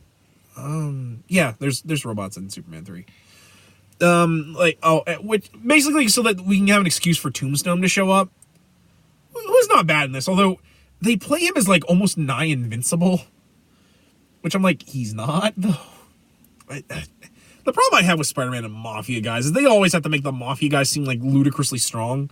Oh, and Hammerhead shows up too. Yeah, Hammerhead shows up in this. Because they have to do the tablet comes later, I think. Yeah, the tablet's later. I think tablet's season 3. Yeah, season 3. Sorry. But I think they do introduce Hammerhead and stuff in the second season also sees the introduction of the Sinister Six, who are just working for the Kingpin instead of coming together to tired of getting my ass beat by Spider-Man. But in this, they can't be called the Sinister Six. They're the Insidious Six. Which I think even as a kid, I was like, that's not what they're called. They're the Sinister... Because it rolls off the tongue. The Sinister Six. It's illiterate. It makes sense. But the Insidious Six is actually a really good story arc. Like, because, like, you know, Peter, due to the mutation... They actually give a reason for why Peter's powers fail in this. It's because, like, his mutation's going wacky. Yeah. So it's like his powers are shutting off because his mutation's kind of unstable. It's actually the first hints we get of the unstable stuff. I think also at the end of the first season we get introduction to the Hydra Man, who in this is was one of Mary Jane's abusive boyfriends. Yeah, which I'm like, they just wanted to explain that to make him more of a threat. Because let's be honest, Hydra Man's lame. Hydra Man. The most of a threat he is when he merges with Sandman. Well, he's so lame that like Mary Jane kills him by taking him up to a roof and he evaporates. Yeah, he's too far away from the water. Well, he's voiced by Rob Paulson too. I actually really like the voice for Rob Paulson as Hydra Man, like, because he's just such a loser. Like, he's a Navy guy who falls off the boat and gets hit. It falls into like super chemicals that turn him into Hydra Man. He's lame. But, and we also get Kraven the Hunter, who's a good guy in this show. Kind of similar to the Amazing Spider-Man 2 game. Yeah, I actually like the Kraven in this show, because I actually like it more that, like, Kraven eventually, like, stops being a nutcase and, like, actually wants to be, like, a good guy. But, mainly so that, his girlfriend Calypso can help, Spider-Man. I know she has an actual name, but he calls her Calypso because she's his Calypso. It's romantic, I guess. And so, like, Peter fights the Insidious Six, and it's a really good fight, because, he can't fight at first, because, like, his powers are fading, but also, like, they're really good at teaming up until Peter realizes, oh, wait a minute, they're all assholes, so I'll make them fight each other. And then he takes them out one by one. But it's a really good two-parter. It's probably one of my more favorite two-parters. Especially that scene where Mysterio pretends to be Aunt May, and she turns into, like, a witch at the two-parter, like, and she's gonna kill it. No, it's Kingpin, it's Chameleon. But, like, he makes her look like a demon. It was really scary, but I really found it kind of funny now that I'm older. And, of course, we also get that hilarious shot where all the Insidious Six can walk around because they're in trench coats. Like, the trench coat is the ultimate disguise. I get how Just ask Ben Grimm. It's the ultimate disguise. Well, I get how that works for Doc Ock, because he's the most normal looking of the group. Scorpion does it, though. Like he's still got the weird looking face, and he can't take the mask off. Rhino, like the fuck? No, thankfully the Rhino doesn't. Imagine if the Rhino did. That'd be funny shit. It's like, dude, who are you trying to? This 8-foot dude with a horn wearing a trench coat. Like, I don't think anybody gonna notice. No, he's wearing a fedora over the horn. There you go. No, he is, but like he goes full neck beard and just does the fedora. Well, lady. Excuse me, but I happen to think that being a father is the ultimate. Don't you dare bring that up. Don't you dare bring that up. Just shit from Just Neckbeards on Reddit. Like, my God, Just Neckbeard stuff is a trip. But yeah, like, so there's a few, like, because the first half of the season is basically just Peter, like, finding out he's going to mutate into a giant spider monster. We also get, of course, the episode you were talking about with the girl who collects Spider-Man, I think, in this Yeah, that's in this season, I believe. But Madam Web's in it. Yeah, because I think it's the introduction to Madam Web, who plays a much more prominent role in season 3. Yeah, because she helps Peter like go there. Which of course also gives us the episode where he goes to the Xavier School for Gifted Youngsters in the hopes they can cure him of his mutation. Crossover with X-Men TAS. Great. We get one of the best crossovers ever between the TAS and this. Oh yeah, definitely. It helps because like I think both are made by the same Canadian company, so like so it was probably easy. They're probably like, hey, call up the X-Men studio. From what I understand, apparently they were originally going to email all their voice clips. They were going to do so on 90s emails. Oh, fucking Christ. That would have taken forever Yeah, to do. so the studio was like, that's stupid. Let's just bring the Canadian actors here. We'll pay for a plane ticket and have them sit in a room and do the voicing. Yeah. So I want to say but like it was animated, I think, in Canada, but like, Yeah. but like the voice actors were but like originally they were like, this wasn't going to get made because we didn't know how to do the voice clips. We almost thought about using email. I'm like, you were going to email this? God, man. Must have had some good It would have ass taken internet. you years. Must have had some good ass internet at the studio. Because for those of you, like, him and I grew up in the 90s, and I don't know how many of you younger folk that watch our show. Takes 10 minutes to load a freaking Flash game. Because this is back in the day where you couldn't even watch video. No, this was like dial up. Oh god! Like it would take you like 2 weeks to get like a 2-minute video. Download amount of time left 158 days. Oh my god! I remember those days. I do not. Oh, I remember when we got DHL. I think is what it's DHL. DHL. I was like, oh my god, the internet's actually good.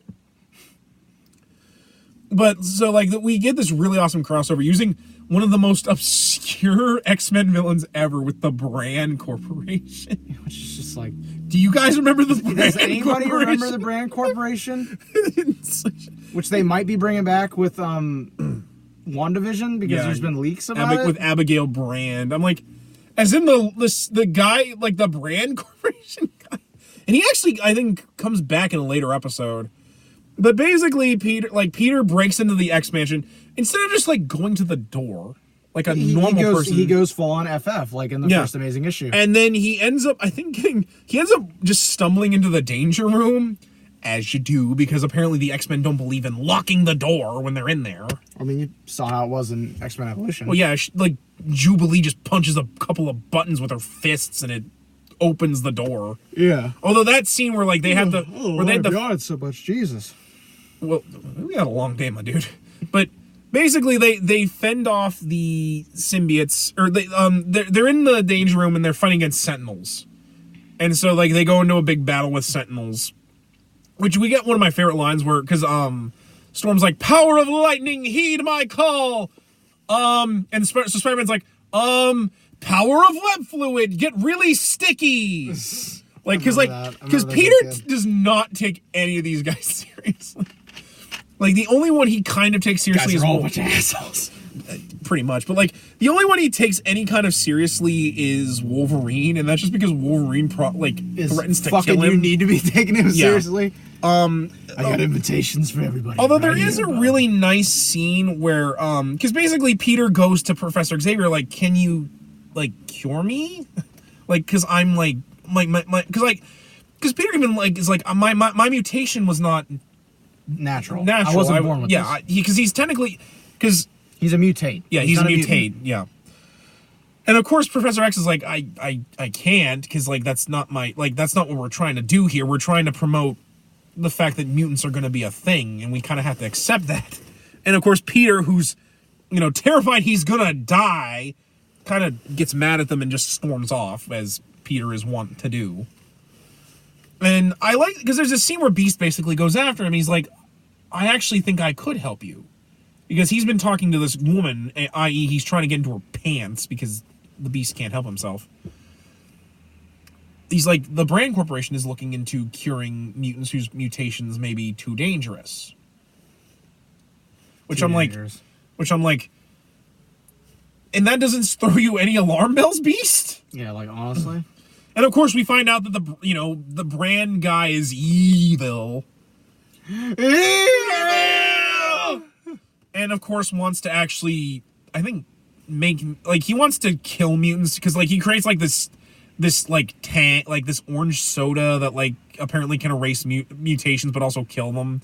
Because he kidnaps Beast and like hangs him over it. Damn it! I knew Fago was bad. To be fair, I like Fago. Not when it takes away my mutations. But basically, and then of course we get the part where Wolverine's like, I'm going after Beast. You you were with him at the last moment. You killed him, even though I don't think you actually kill people. And of course, he starts fighting Spider-Man, and then the Hobgoblin shows up. Just why not? Well, because like the Hobgoblin is like, he's not working for the Kingpin, so he gets contracted out by Brand to like be like his muscle. I go where I want to go. I think he even kind of eggs Wolverine on, because I think tries to imply that Spider-Man killed Beast or something. It's so dumb. But like basically Peter and him eventually kind of work out that they need to work together because someone is clearly pulling the strings. Later on, you also find out that the secretary Beast has been talking to that works for Brand is also a mutant. She has like psychic powers or something like that. Yeah. Because like Peter gets into a fight at like a building because like he hires the Hobgoblin to stage this fake attack or something like that, and like this building's about to fall apart. And so Peter desperately, as Spider-Man, tries to like web the ceiling together so that it holds long enough for people to get out. And when it starts to fall, she uses her psychic powers to like hold the building in place long enough for everybody to get out. Well, eventually, like there's this big fight where the X-Men finally realize, Spider-Man's on our side, like, and Peter kind of apologizes for being a dick, as he does, and they team up. And it's a pretty good team up. Like, they fight a bunch of guards and stuff.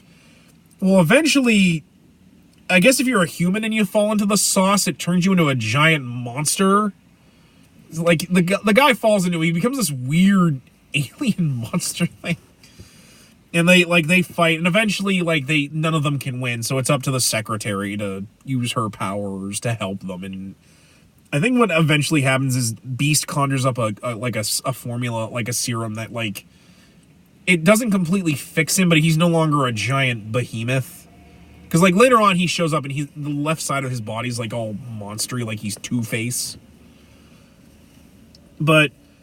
And so after that, we get into like the meat of the main story arc. Because I remember the X-Men, because like eventually he realizes he needs to go back to the Calypso lady. Cause I can't remember her name, but I think it's Dr. Carey or something like that. I don't remember. But basically, this was one of those episodes I don't remember. Yeah, but basically she studies his blood and realizes, I think I might be able to at least help you slow it down. And as this is all going on, Peter meets the new exchange student to ESU. I think he's supposed to be like a freshman, because like Peter's like a sophomore in college at this point. Yeah. Who is, of course, Morbius, who is the biggest European douchebag that I've ever seen. He's suave, he talks in that accent, he's super nice, except that he steals Peter's homework because he knows that Peter's been like mucking around with his blood for some reason. He thinks it's like an experiment he's working on, and of course sees that the blood Peter's working on is like mutated, so he tries to experiment on it with a neogenics like laser he has. He's like, I think him and Peter are fighting over who's going to become Dr. Connor's new lab assistant. Yeah. Which I'm like, Peter, you don't have time to do that when you're trying to be Spider-Man. Yeah. And so he messes with the blood, and this bat gets in the blood as it's being irradiated by the beam. And then, of course, the bat bites him, and he becomes Morbius, the living vampire. And while all this is going on, Peter injects himself with his own anti-mutation formula and grows the 4 extra limbs.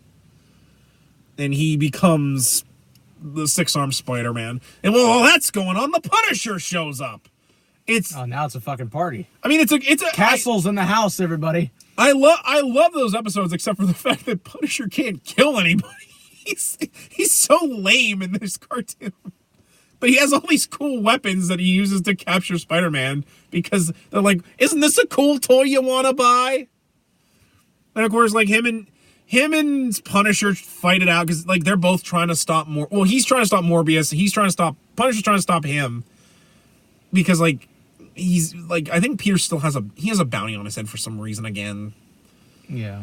And well, it's hilarious because Microchip's like, you shouldn't kill him, Punisher. I'm like, Microchip, did you see the skull on his chest? It's too late to tell him to stop killing people. Yeah, really. Like, seriously. And so, eventually him and Peter like fight, and I think they end up in like a botanical gardens or something like that, like I remember that. I remember that fight scene. But basically, Peter's like, oh, not now, because like throughout the whole two-parter, he's like, oh, my mutation disease. In fact, I think this is where I learned the word excruciating. Because at one point he's like, oh, the pain is excruciating. Which I'm like, Peter, I get that you have a big brain. You don't, like, if I'm in pain, I'm not going to be like, oh, it's excruciating. I'm just like, oh, it hurts. But even if you did, I'd be like, hey, man, I'm the one with the English writing minor here. Yeah. But so basically, Peter more or less just mutates into the man spider at the end of the one part, in which I remember I was like, oh my God, what's happening to him? And then you see the man spider and I'm like, oh God, because it is really horrifying.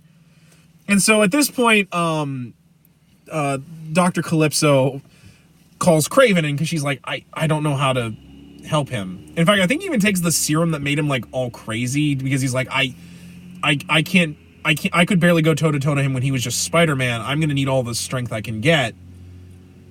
And so, basically Crawford was her name. Dr. Crawford.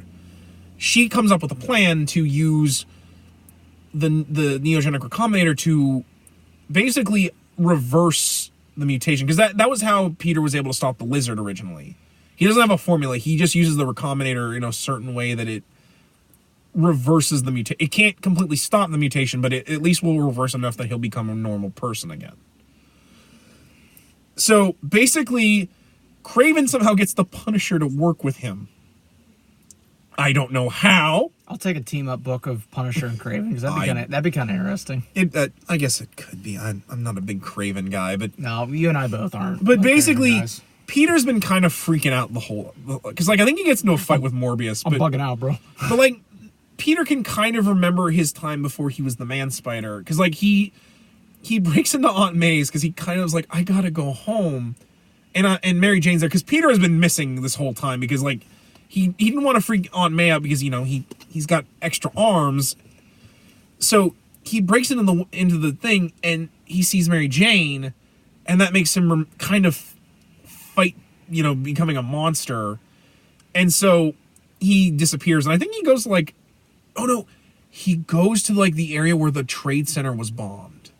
Oh. Yeah, they actually reference it because it was literally like the like from the first Trade Center attack when the Trade Center bomb. Yeah, that was when they put the bomb in the car park. Yeah.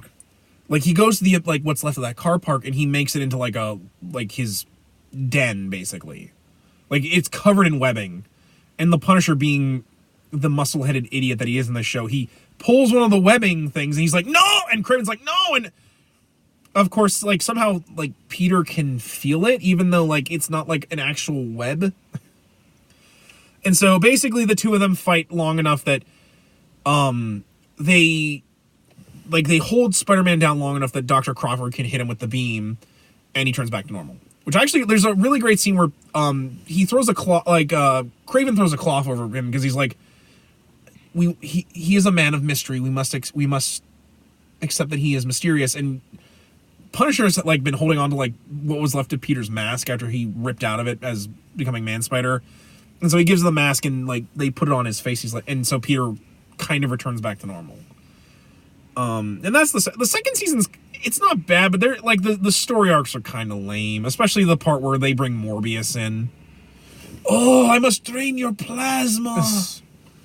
Like Craven, like, because like, oh yeah, and like the series actually ends, or the season actually ends on the Blade team up, because him and Blade try to stop Morbius, which ends with Morbius mutating himself even further, because like he runs into the Blade's mom who has a vampire coven, and it somehow turns him into even more of a bat monster, and he flies off. It's fucking weird. It's really weird. Yeah, that's the second season's not bad. It's just there's a lot of goofy shit with it, and it kind of pervades through the season. Season 3 is not as bad because again, we get of course the episodes you wanted to talk about. The Ancient Tablet Saga. It's the stupidest fucking shit. So basically, Silvermane is trying to find this tablet that has a formula for eternal youth, which, of course, the Kingpin also wants. I think this is where they establish he's married to Vanessa. Yeah. Because I think she's dying of, like, a disease, and he's hoping the tablet could cure her. So you got this. To be fair, it's kind of a cool thing because you got like this big gang war that Spider-Man's trying to stop. Because you've got Silvermane with Tombstone and Hammerhead on his side, and I think I want to say Kingpin has Hobgoblin, who's actually I think working both sides, and the giant stupid Spider Slayer Alistair builds. It's not bad, but it's really goofy to the point where like I think Peter actually knows Silvermane's daughter because like she tries to date him, and then she like ties up everybody because the tablet like they need the tablet in the once again they need the neogenic recombinator because they hit it with. If you got a good gig, why not reuse it to like, the point where it's redundant? They shoot the laser at the tablet, and the tablet basically saps the life force out of them. Like in a way to give him his youth back, but like Peter gets free because he's like, and he does something to the ray, and it makes instead of sapping their life force, it ages Silvermane until he's like a toddler that can still talk. Oh yeah, which it's really it's as dumb as the actual story, the Stone Tablet saga. Which they've actually, I think they made a novelization of that recently. Yeah. You know, like out of all the Spider-Man stories you could have done, well, why the hell would you do the Stone Tablet saga? It's we also get the Green Goblin in this story, which the first episode with the Green Goblin's so weird. Like he kidnaps everybody and takes them to like this sewer with that like has an this abandoned subway wait, shit. and it has like the statue of Justice, the Justice's blind lady. They introduced the Spot in this storyline because this is how they introduced the wormhole thing, like okay, so the Green Goblin steals the Spot's spot making device because it like does like quantum tunneling or some mumbo jumbo, and he steals it so he can have one last fight with Spidey. And in order to get Spidey to the last battlefield between the two of them, he kidnaps Mary Jane and takes her to the George Washington Bridge. So they're doing. So this is this still the Goblin one? Yeah, this is still Green Goblin. Okay, because I almost thought this was Haunting of Mary Jane, which I think is later in this season. That's later on. That's when she gets her memories back that she's not Mary Jane. But basically, they do the night Gwen Stacy dies, except nobody dies. Because, again, this is a kid's show. And so the Hobgoblin's using the portal technology to try and get a one-up on Peter. But Peter, of course, eventually beats him, and he almost reveals that he's Spider-Man because he's like, he picks up Mary Jane's like, it's okay now, my love, you're safe. And I'm like, dude, you're wearing the mask. And so... like, basically, in, like, a shuffle, this portal opens up and Mary Jane falls through it, and she's stuck there until the end of the series. And so, basically, Peter thinks Mary Jane is dead, so he just starts wailing on the Goblin until the portal device breaks and the Goblin gets sucked into the portal. Help me! It's hilarious, because, like, he's got the mask off, but he still has that stupid voice. Osborn is not here, I'm the Green Goblin! And so... Mary Jane and Norman go missing for most of the rest of that season because, like, I think it was also kind of implied that, like, Madam Web was also introduced in this, who's voiced actually by the then wife of Stan Lee. That's why when Spider-Man later meets Stan Lee, she's like, "What a handsome-looking man," because that was his wife, which was cute. And so basically, him and Madam Web have a falling out for some stupid reason. Because why not? We also get a couple of one-shot episodes where we have Rocket Racer and the Big Wheel. You remember the Rocket Racer? Let's not talk about that. That's so stupid. I do love that That's they were so like... fucking obscure, even I'm I know, I'm like, on. why are you doing Rocket Racer? Because basically they used up most of Spidey's more well-known villains in the first season. Yeah, you might as well have brought out something like... I think they bring out the Prowler later on, too. Yeah. They do an episode with the Prowler. You might as well have done something really obscure. Like, I don't know, like do Belladonna. Like, do some shit that most people don't even know about. And I think... Because it was in one of the spin-offs. Because while all this is going on, Norman kidnaps Felicia Hardy's father, who we later find out is, of course, the Cat, the villain. Because her father was originally a German spy. But he defected to America. He snuck into as a kid, to the area where they were coming up with the Captain America Super Soldier Serum. And he has it memorized in his head, so S.H.I.E.L.D. has hidden him to protect him. Well, later on, the Kingpin kidnaps him and uses the formula to turn Felicia into the Black Cat. She has superpowers in this show. Not the probability power. She literally has super strength and is basically Captain America. Which I'm like... But she also has a transformation ability where she goes from her normal blonde to her platinum long blonde hair that she normally is supposed to have as Black Cat. And also gains a bunch of muscles. Yeah. And is way sexier. But that's just me. I have a thing for cat ladies. I'm not Batman that way. But to be fair, I like her so much as Black Cat. Like, she and Spidey has so much chemistry in the show that I like them a lot more in the show. Only in the show. Like, I still like Mary Jane, but I just don't think she's as... I was about to say, watch yourself. MJ, Peter is OP. I like MJ and Peter. OTP. It's just, in this show, MJ has no personality. I like her, but I think Black Cat beats her out just because she's the more interesting personality. But it works out anyways because she ends up going... She runs away with Blade to try and find Morbius. Oh. God! Does the fucking angry scream again. But basically, and through all this, Peter's still mutating. But eventually, he gets free of it. How? By the Vulture. So the Vulture steals his life force, but like he does so in a way that it doesn't steal his mutation. But like Peter doesn't mutate anymore. But he gets, I think, kidnaps Kirk Connors because he wants to use the Neogenic Recombinator to make it permanent. Because he got some of Peter's strength when he sucked his life force. But Kurt, in one of the coolest moments for him ever, he messes with some of the wiring. So when he steals Peter's energy, it instead gives Peter his youth and abilities back. And he saps out the mutation that makes him Man-Spider. So now the Vulture constantly vacillates between being a normal man and the Man-Spider. Which is hilarious because like he ends up flying off at the end of this episode as a giant Man-Spider with the Vulture wings and the costume. It looks so goofy. Later on, he's bumming it with Scorpion in like his shitty apartment. But like Scorpion has to chain him up so when he becomes Man-Spider, he won't go crazy. It's so dumb. Which leads us into season 4. Now, to be fair, I think the first 3 seasons are actually still pretty good. For me, season 4 is kind of bad in places.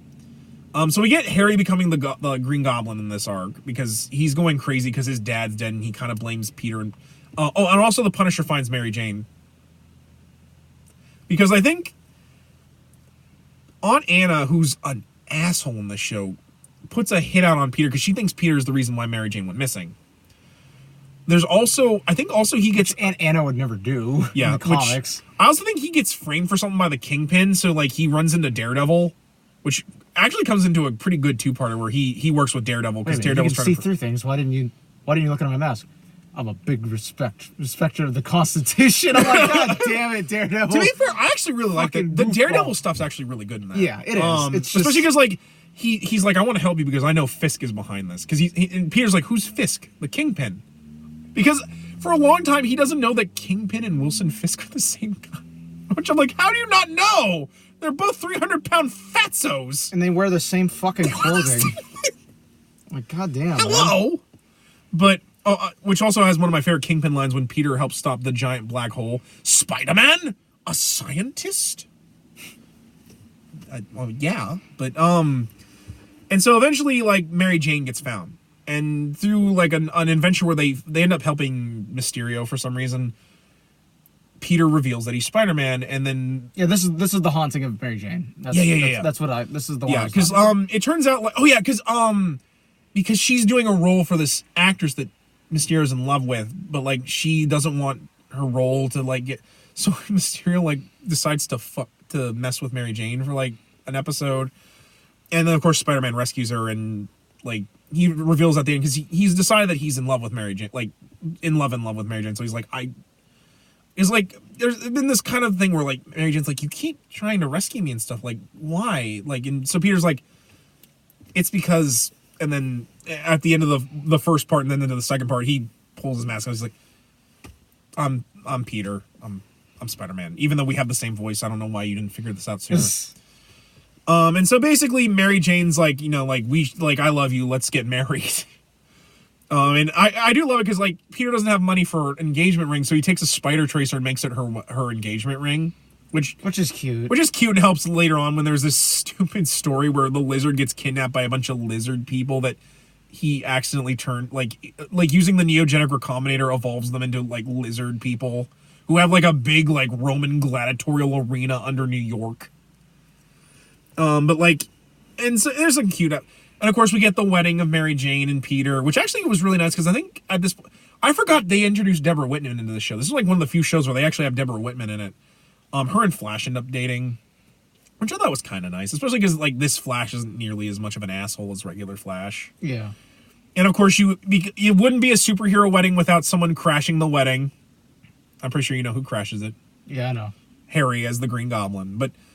I think they bring Liz Allen back, and Liz actually helps. Yeah, because they bring Liz back, which I mean is fitting because they do get married. Which I actually really like Liz and Harry's relationship. I'm kind of sad it ended the way it did. I actually like that she was willing to help him, and like through that they fell in love, and Harry was able to kind of gain like a sense of normalcy again, which sadly didn't last. Although to be fair, I do love those issues where it's a very tragic story, but I liked it, but. And of course, Mary Jane and Peter go on their honeymoon, which is hilarious because they can't afford a car to go on their honeymoon. I think the Niagara Falls is where they go in the cartoon. I think they go to like some island place because they run into the puma, which of course they don't hear. But they go to Niagara Falls, and Mary Jane keeps having these weird dreams. And I think in between those, they go on an adventure where they run into the son of the Red Skull, apparently you find out that the Red Skull and Captain America got trapped in like a limbo, and then they get out because Peter meets like the invaders, like these they bring the wizard because like they make a bunch of like pee jokes because of his name, the Wizard, and through a convoluted story, the son of the Red Skull ends up becoming Electro, which is just like what the fuck. And it reads like some fan. There's two things I can relate it to. It's either like it's some shit out of a fanfic that is just totally batshit, which I've read a lot of those. Yeah. Or it's like some shit out of a manga where it's just like what? What are we talking about here? It's super weird. And then of course because season 4 is kind of jumbled in my head, but we then of course get to the revelation that Mary Jane is not who she thinks she is. So basically going through the weird dream. The weird dreams they find. He loses his shit. Oh, and also Hydro Man comes back.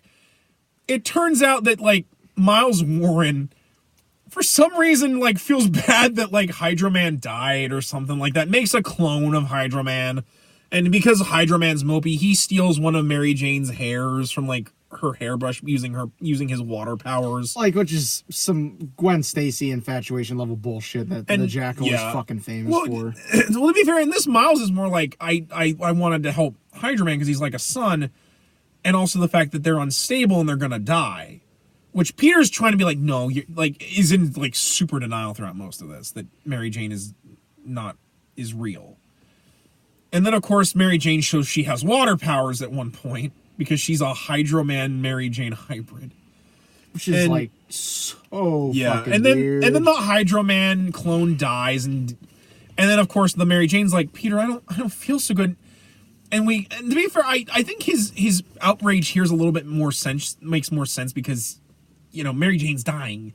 And he's like, Warren, where the devil are you? And Warren just escapes. He's never seen again after this episode. Let me actually see if I can find this clip. And we get this. I don't think because we're not gonna get flagged for it. It's something that is barely ever fucking. Well, yeah, but like basically, like the Mary Jane clone is dying. Like Peter just holds her as she dies, and he's like, and Mary Jane like tearfully says, I may have been a clone, but if Mary Jane's anything like me, she loved you too, and then just dies. Here it is. I found it. I don't know how this is gonna sound audio quality wise.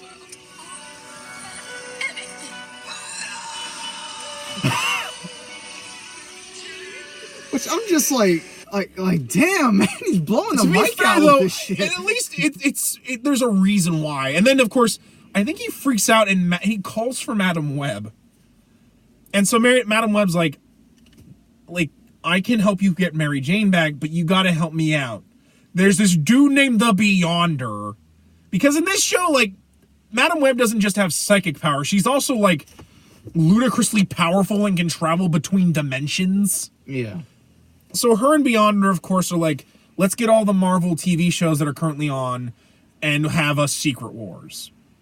And the Secret Wars is not very good. It just follows the beats. It hasn't aged well at all. Especially because like they do the shit with Doctor Doom giving Ben the ability to morph back and forth. I'm just like, man, like, why do they keep trying to make Doctor Doom a fucking Spider-Man villain? He's not a Spider-Man Well, to be villain. fair, they did it because the Fantastic Four. Oh, I know, but like, it's and like they couldn't God get damn, they couldn't get all the he's not a Spidey villain. Oh, and they bring the Lizard along like in the and like the Lizard can like is still human enough, but like because Kurt was in Battle World during the actual Secret Wars. Yeah, and they couldn't afford all the X-Men again, so they just bring Storm. It's not very good. No, it hasn't. Especially because they try to play up that the Beyonder's not really evil because the Beyonder needs Spider-Man's help for the next, the much better story arc. And to be fair, even though it was what they go on, it's way much better. Do you want to talk about it? Because I've kind of... Like I said, you have to remember, like, I because these episodes aren't up on Disney Plus, I have a lot of blank splashes with this show because I was really at the mercy of... I could only catch them once a week. Yeah. Which would be Saturday mornings on Jetix.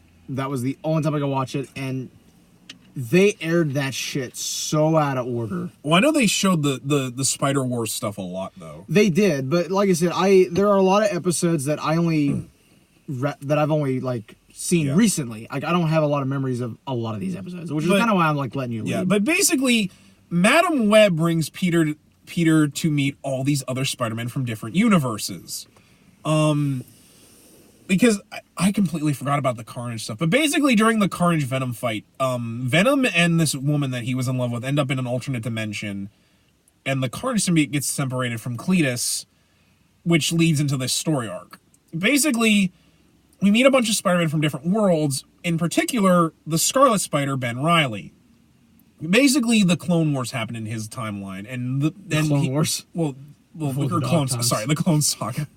So we were talking about Star Wars. We've had Star Wars on the brain. But basically, the Clone Saga happens, but in this, Ben actually is the. I think he's actually Scarlet Spider in this. I think they kind of imply that he's the real one, but they make a lot of pot shots in the Clone Saga. He's like, I think I'm the real one. I thought he was the. We don't know, and I love it because this is actually one of my favorite memes that came out of this show, where Peter's like, "This is starting to sound like a bad comic book plot." I'm like, "Yeah, Peter, it really does." But basically, to make that Peter more unhinged, the Carnage symbiote comes out and turns that Peter into Spider Carnage. Which is weird because it's Peter and he's got the Ben Reilly costume with the Spider Carnage, because that's who became Spider Carnage. That's based on something that's actually happened in the comics. But basically... And you can buy a Funko Pop of it. But basically, Madam Web's like, if we don't stop this Spider Carnage, it will bring the end of all of reality as you know it. So she gets our Spider-Man, Scarlet Spider, a Spider-Man where basically he's Iron Man with the silver black spider armor from issue 100 of Web of Spider-Man. A Spider-Man who defeated Doc Ock and now uses his tentacles as like a separate, as a weird apparatus. Yeah. Which is a reference to Funeral for an Octopus. A Spider-Man who literally is just some dude who dresses as him on TV from a universe where Spider-Man's a comic book character. And a six-armed Spider-Man, who later on freaks out and becomes Man-Spider. But basically, they go to Ben Reilly's world, which is a hellish firescape, because basically Spider Carnage has taken over New York and has caused fires and all this. And so they had to break into the Kingpin's building, which is hilarious because Hobgoblin and Green Goblin both work for Spider Carnage. And through a bunch of convoluted stuff, they defeat Spider Carnage, but he uses the Spot's portal device to go into the rich Spider-Man's world, where he has a giant spider robot, which is one of the best references to the Japanese Spider-Man cartoon ever. Because they're like, well, what do you do when you fight crime? Oh, I don't fight crime. I have a giant robot for that. You have a giant robot? And so basically, instead of doing the smart thing and sending that Spider-Man to that universe, they make regular Peter go, who, by the way, isn't wearing the armor. So, like, everyone's like, why aren't you wearing your armor? Like, are you going, oh, I see you're going back to your traditional red and blues. It's hilarious because everyone knows Peter's Spider-Man. He's married to a hot blonde named Gwen Stacy, who is basically just Gwen in name only, if I'm being honest. Yeah. She's nothing like the Gwen Stacy from anything else. Jonah likes him. And so basically Peter's trying to, because basically Spider-Carnage can turn himself into regular Spider-Man whenever he wants.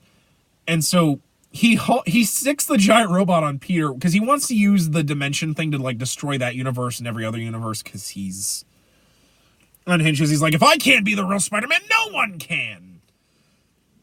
Which actually works out in their favor because one of the other things that makes this universe so different is that this Peter didn't fail to save Uncle Ben. So while he is a showboater and an arrogant prick, he's still Peter because, like, you know, Uncle Ben's like, you know, you're gonna still use your powers responsibly. You can still make money, but you still have to be a hero. Yeah.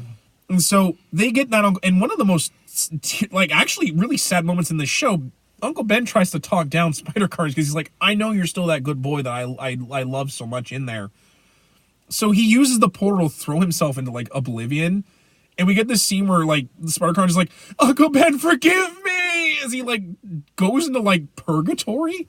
It's really heartbreaking. Although, we do get a really nice scene where that Peter, like, talks to Uncle Ben. He's like, I know no matter what, even if you're not my Peter, I know that your Uncle Ben is proud of you. And then we get a scene where, basically, Madam Web takes all the other Spider-Men home. But he, the guy who's just, like, doing a costume is like, there's someone I want you to meet. And so when they go to their world, he takes our Spider-Man to meet Stan Lee, which is such a great moment because, like, Stan Lee, like, he takes Stan Lee swinging, and, like, Peter, like, finally has a moment where he's like, you know what? I actually like myself, and I'm actually happy to be alive. And I love it because Stan kind of is like, you know, I think you've kind of evolved beyond what the character I created was. As if kind of like Stan giving a nod to, like, how much Spider-Man has grown and changed from, like, just the creation that he was. Yeah. And it's a really nice scene where, like, Stan Lee, like, and yes, I know it's kind of ham-fisted and kiddie, but, like, it's really touching just to see Stan interact with Spider-Man. Especially in light of Stan's passing. Yeah, especially because I think of all the characters Stan ever created, the most proud he ever was Spider-Man. Spider-Man is honestly, like, like his favorite thing he ever created. It's one of the reasons why Marvel is so careful with Spider-Man to a point, because, like, it was Stan's, like, most beloved character, not just because he's everybody's favorite character from Marvel. It's Yeah. And then, of course, we get the ending where Madam Web's like, you've done a lot of fighting, you've earned your reward, let's go find Mary Jane. And then the show ends. Cliffhanger, nothing ever Yeah, resolved. see, the people that created the show was like, well, we were going to have one more season, but, like, the ratings were so low in the 5th season. So they tried to end it on a cliffhanger to, like, get enough demand to do it, and the show was like, no. Yeah. Which, to be fair, because, like, at that point, I was, like, I think 11 or 12. And I was just, I not grown up out of Spider-Man, but I was getting to the point where I was getting into middle school, and I'm like, I think I'm getting a little too old for Spider-Man. Or not too old for Spider-Man, too old for this cartoon. Yeah. And just, like, and also, I got into anime at the time, and Pokemon, and just a bunch of other stuff. So Spider-Man kind of fell by the wayside until 2002, when a certain movie came out, and I'm like, oh my god! Spider-Man's back! He stole that guy's pizzas! Which is ironic, because I actually, as Adam here will attest, one of my favorite things to do is, if I like a movie series, like I do the Raimi series, I collect it on every format it's ever been released on. Oh yeah, you like, collect. I have the first Raimi film in the following formats. I have it on VHS, my original VHS. So I have two copies. I have a new one, and I have my original. The original one is fragile as fuck. I'm afraid. I'm afraid to put that in a player. Same. I have the widescreen DVD. I have the full screen DVD. I have the limited edition box set, which includes Stan Lee, Marvel's Monsters, along with a film still, and an Amazing 15. Is that the one also with the CD-ROM, like the CD-ROM interactivity? I think it is. Because I know. I think it's the double disc one. Yeah. Okay. Yeah. I have a special 2-disc set where basically it's the normal widescreen, and it's a bonus disc that has shit from Spider-Man 2. And it's like behind the scenes. 1.5, right? That's Spider-Man. It's technically 1.5. Yeah. It basically is a demo of Spider-Man 2, the game. I have the Blu-ray version. And I have the digital version. I also don't you have a couple of versions where it's like the compilation of all of them together?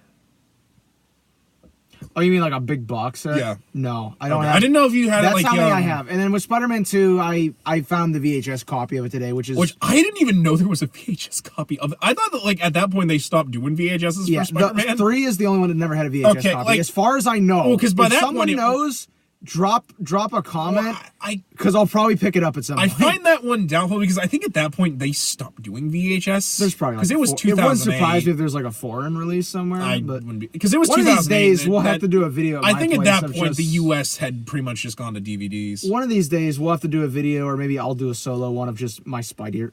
I would not mind just. I mean, if you don't want to film it for this, I wouldn't mind us just. You can ask him. I started collecting Spider-Man again seriously last December, and it's December now. It's almost the end of the year.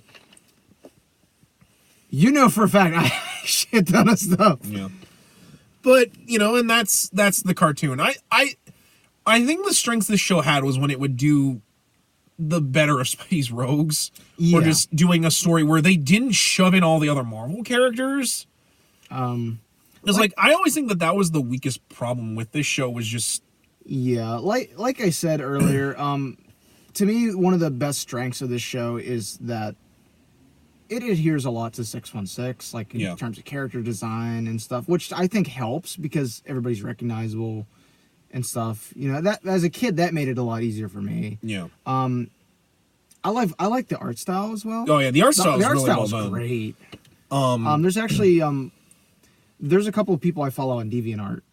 That are not porn fucking related. Well, actually, as an aside, real quick, we're not gonna diss on DeviantArt. As an aside, real quick, the shirt that Peter wears in most of the show actually made a return in there's an issue, I think a more modern issue where Peter time travels and meets his self from when he was 15. Yeah, and they actually show. And the older Peter's wearing the Christopher Daniel, like the 90s Spider-Man outfit, and the other one's wearing the Josh Keaton Spectacular outfit that he wore for most of Spectacular. Yeah.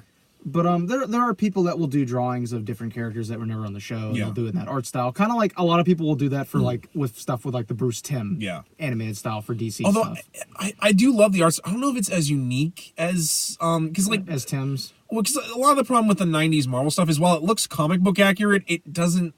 It looks generic just because of the fact that it all kind of looks the same. Yeah, especially because Peter in this is really muscular. So like his Peter is really kind of. Like overtly muscular. Big change. But like the Spider-Man I like, he has much a more athletic build, or he's kind of lanky, kind of to make him look more like a Insectile when he like is on like wall crawling and stuff. But I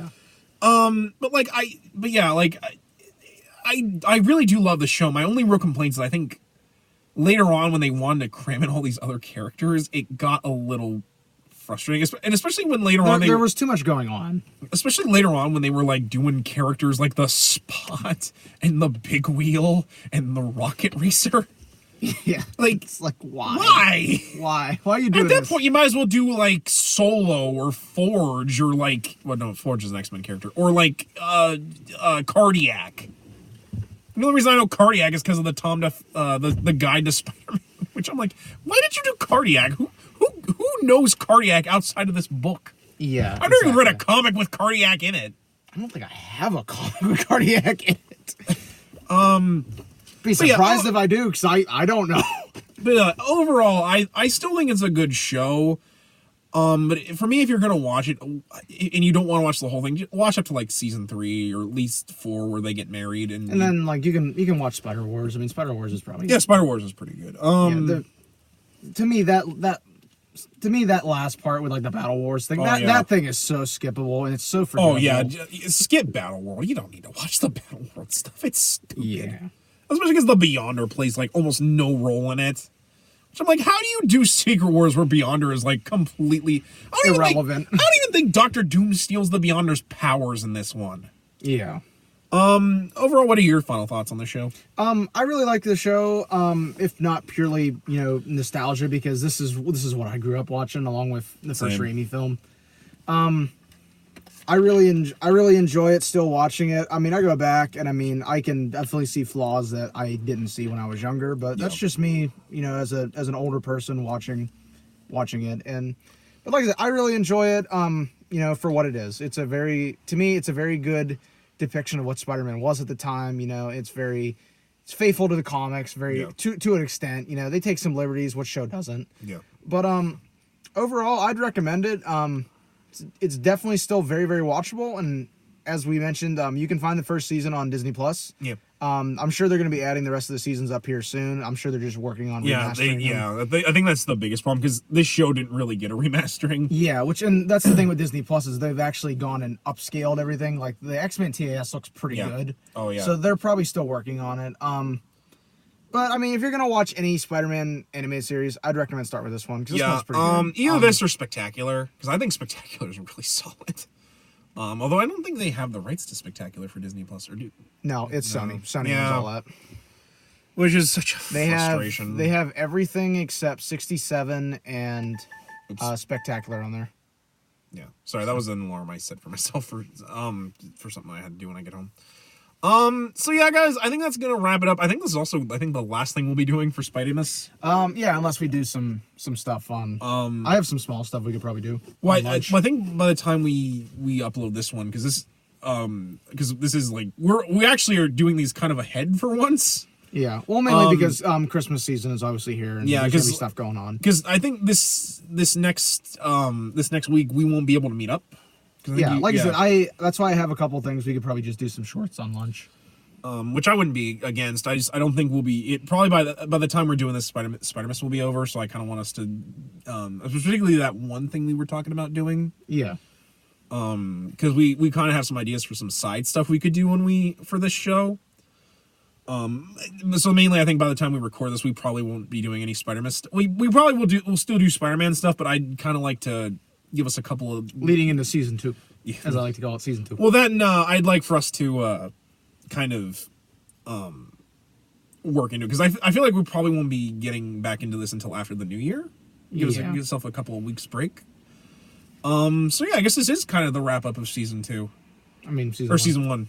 It's probably going to be shorter than every other season we do. But, yeah, more than likely, because we started this kind of late into the year. But. Yeah, because also we didn't get to do the one thing I wanted us to do, but we can say that for our 1 year anniversary. It's gonna be great. All those years, I saved our wedding cake in the freezer. But we can't be together, Adam. Oh God, they will use you to hurt me. I will always be Spider-Man. You'll always be a pain in my ass, is what you're. No, this man puts up with so much shit where I will just quote Raimi out of fucking nowhere, and especially like what I love is that there are times I'll do it and you won't pick up on it, and then you'll be like, well, no, because you'll be doing it while I'm distracted, and then all of a sudden I'm like, son of a bitch, that's what you're doing. But yeah, it's like I said, I think this is a good place to at least end Spider-Man on especially because we both talked about something that we were really passionate about with Spider-Man. Yeah. Because, to you and me, I think Spider-Man is just a great character, and there's a lot to talk about with the character. And of course, we still probably will talk about Spider-Man outside of Spider-Man. It's just someday I will start that every Spider-Man comic reviewed. That has to almost be its own channel. Yeah, that would have to be. That's beyond the scope of Vault reviews. But anyway, guys, I think that's gonna wrap it up for season 1 of Remember the Hyphen and this year's Spider-Mas. I'll try to get at some point. We probably should just make a playlist for seasons with this show. I can do that when I go home. That's an easy. That's a 2-second fix. But anyway, guys, I think that's gonna wrap it up for this year's Remember the Hyphen and this year's Spider-Mas. We'll see you all in the new year. Anything to say? As always, remember, with great power comes great responsibility. And as always, we ask you to remember the hyphen. Take care.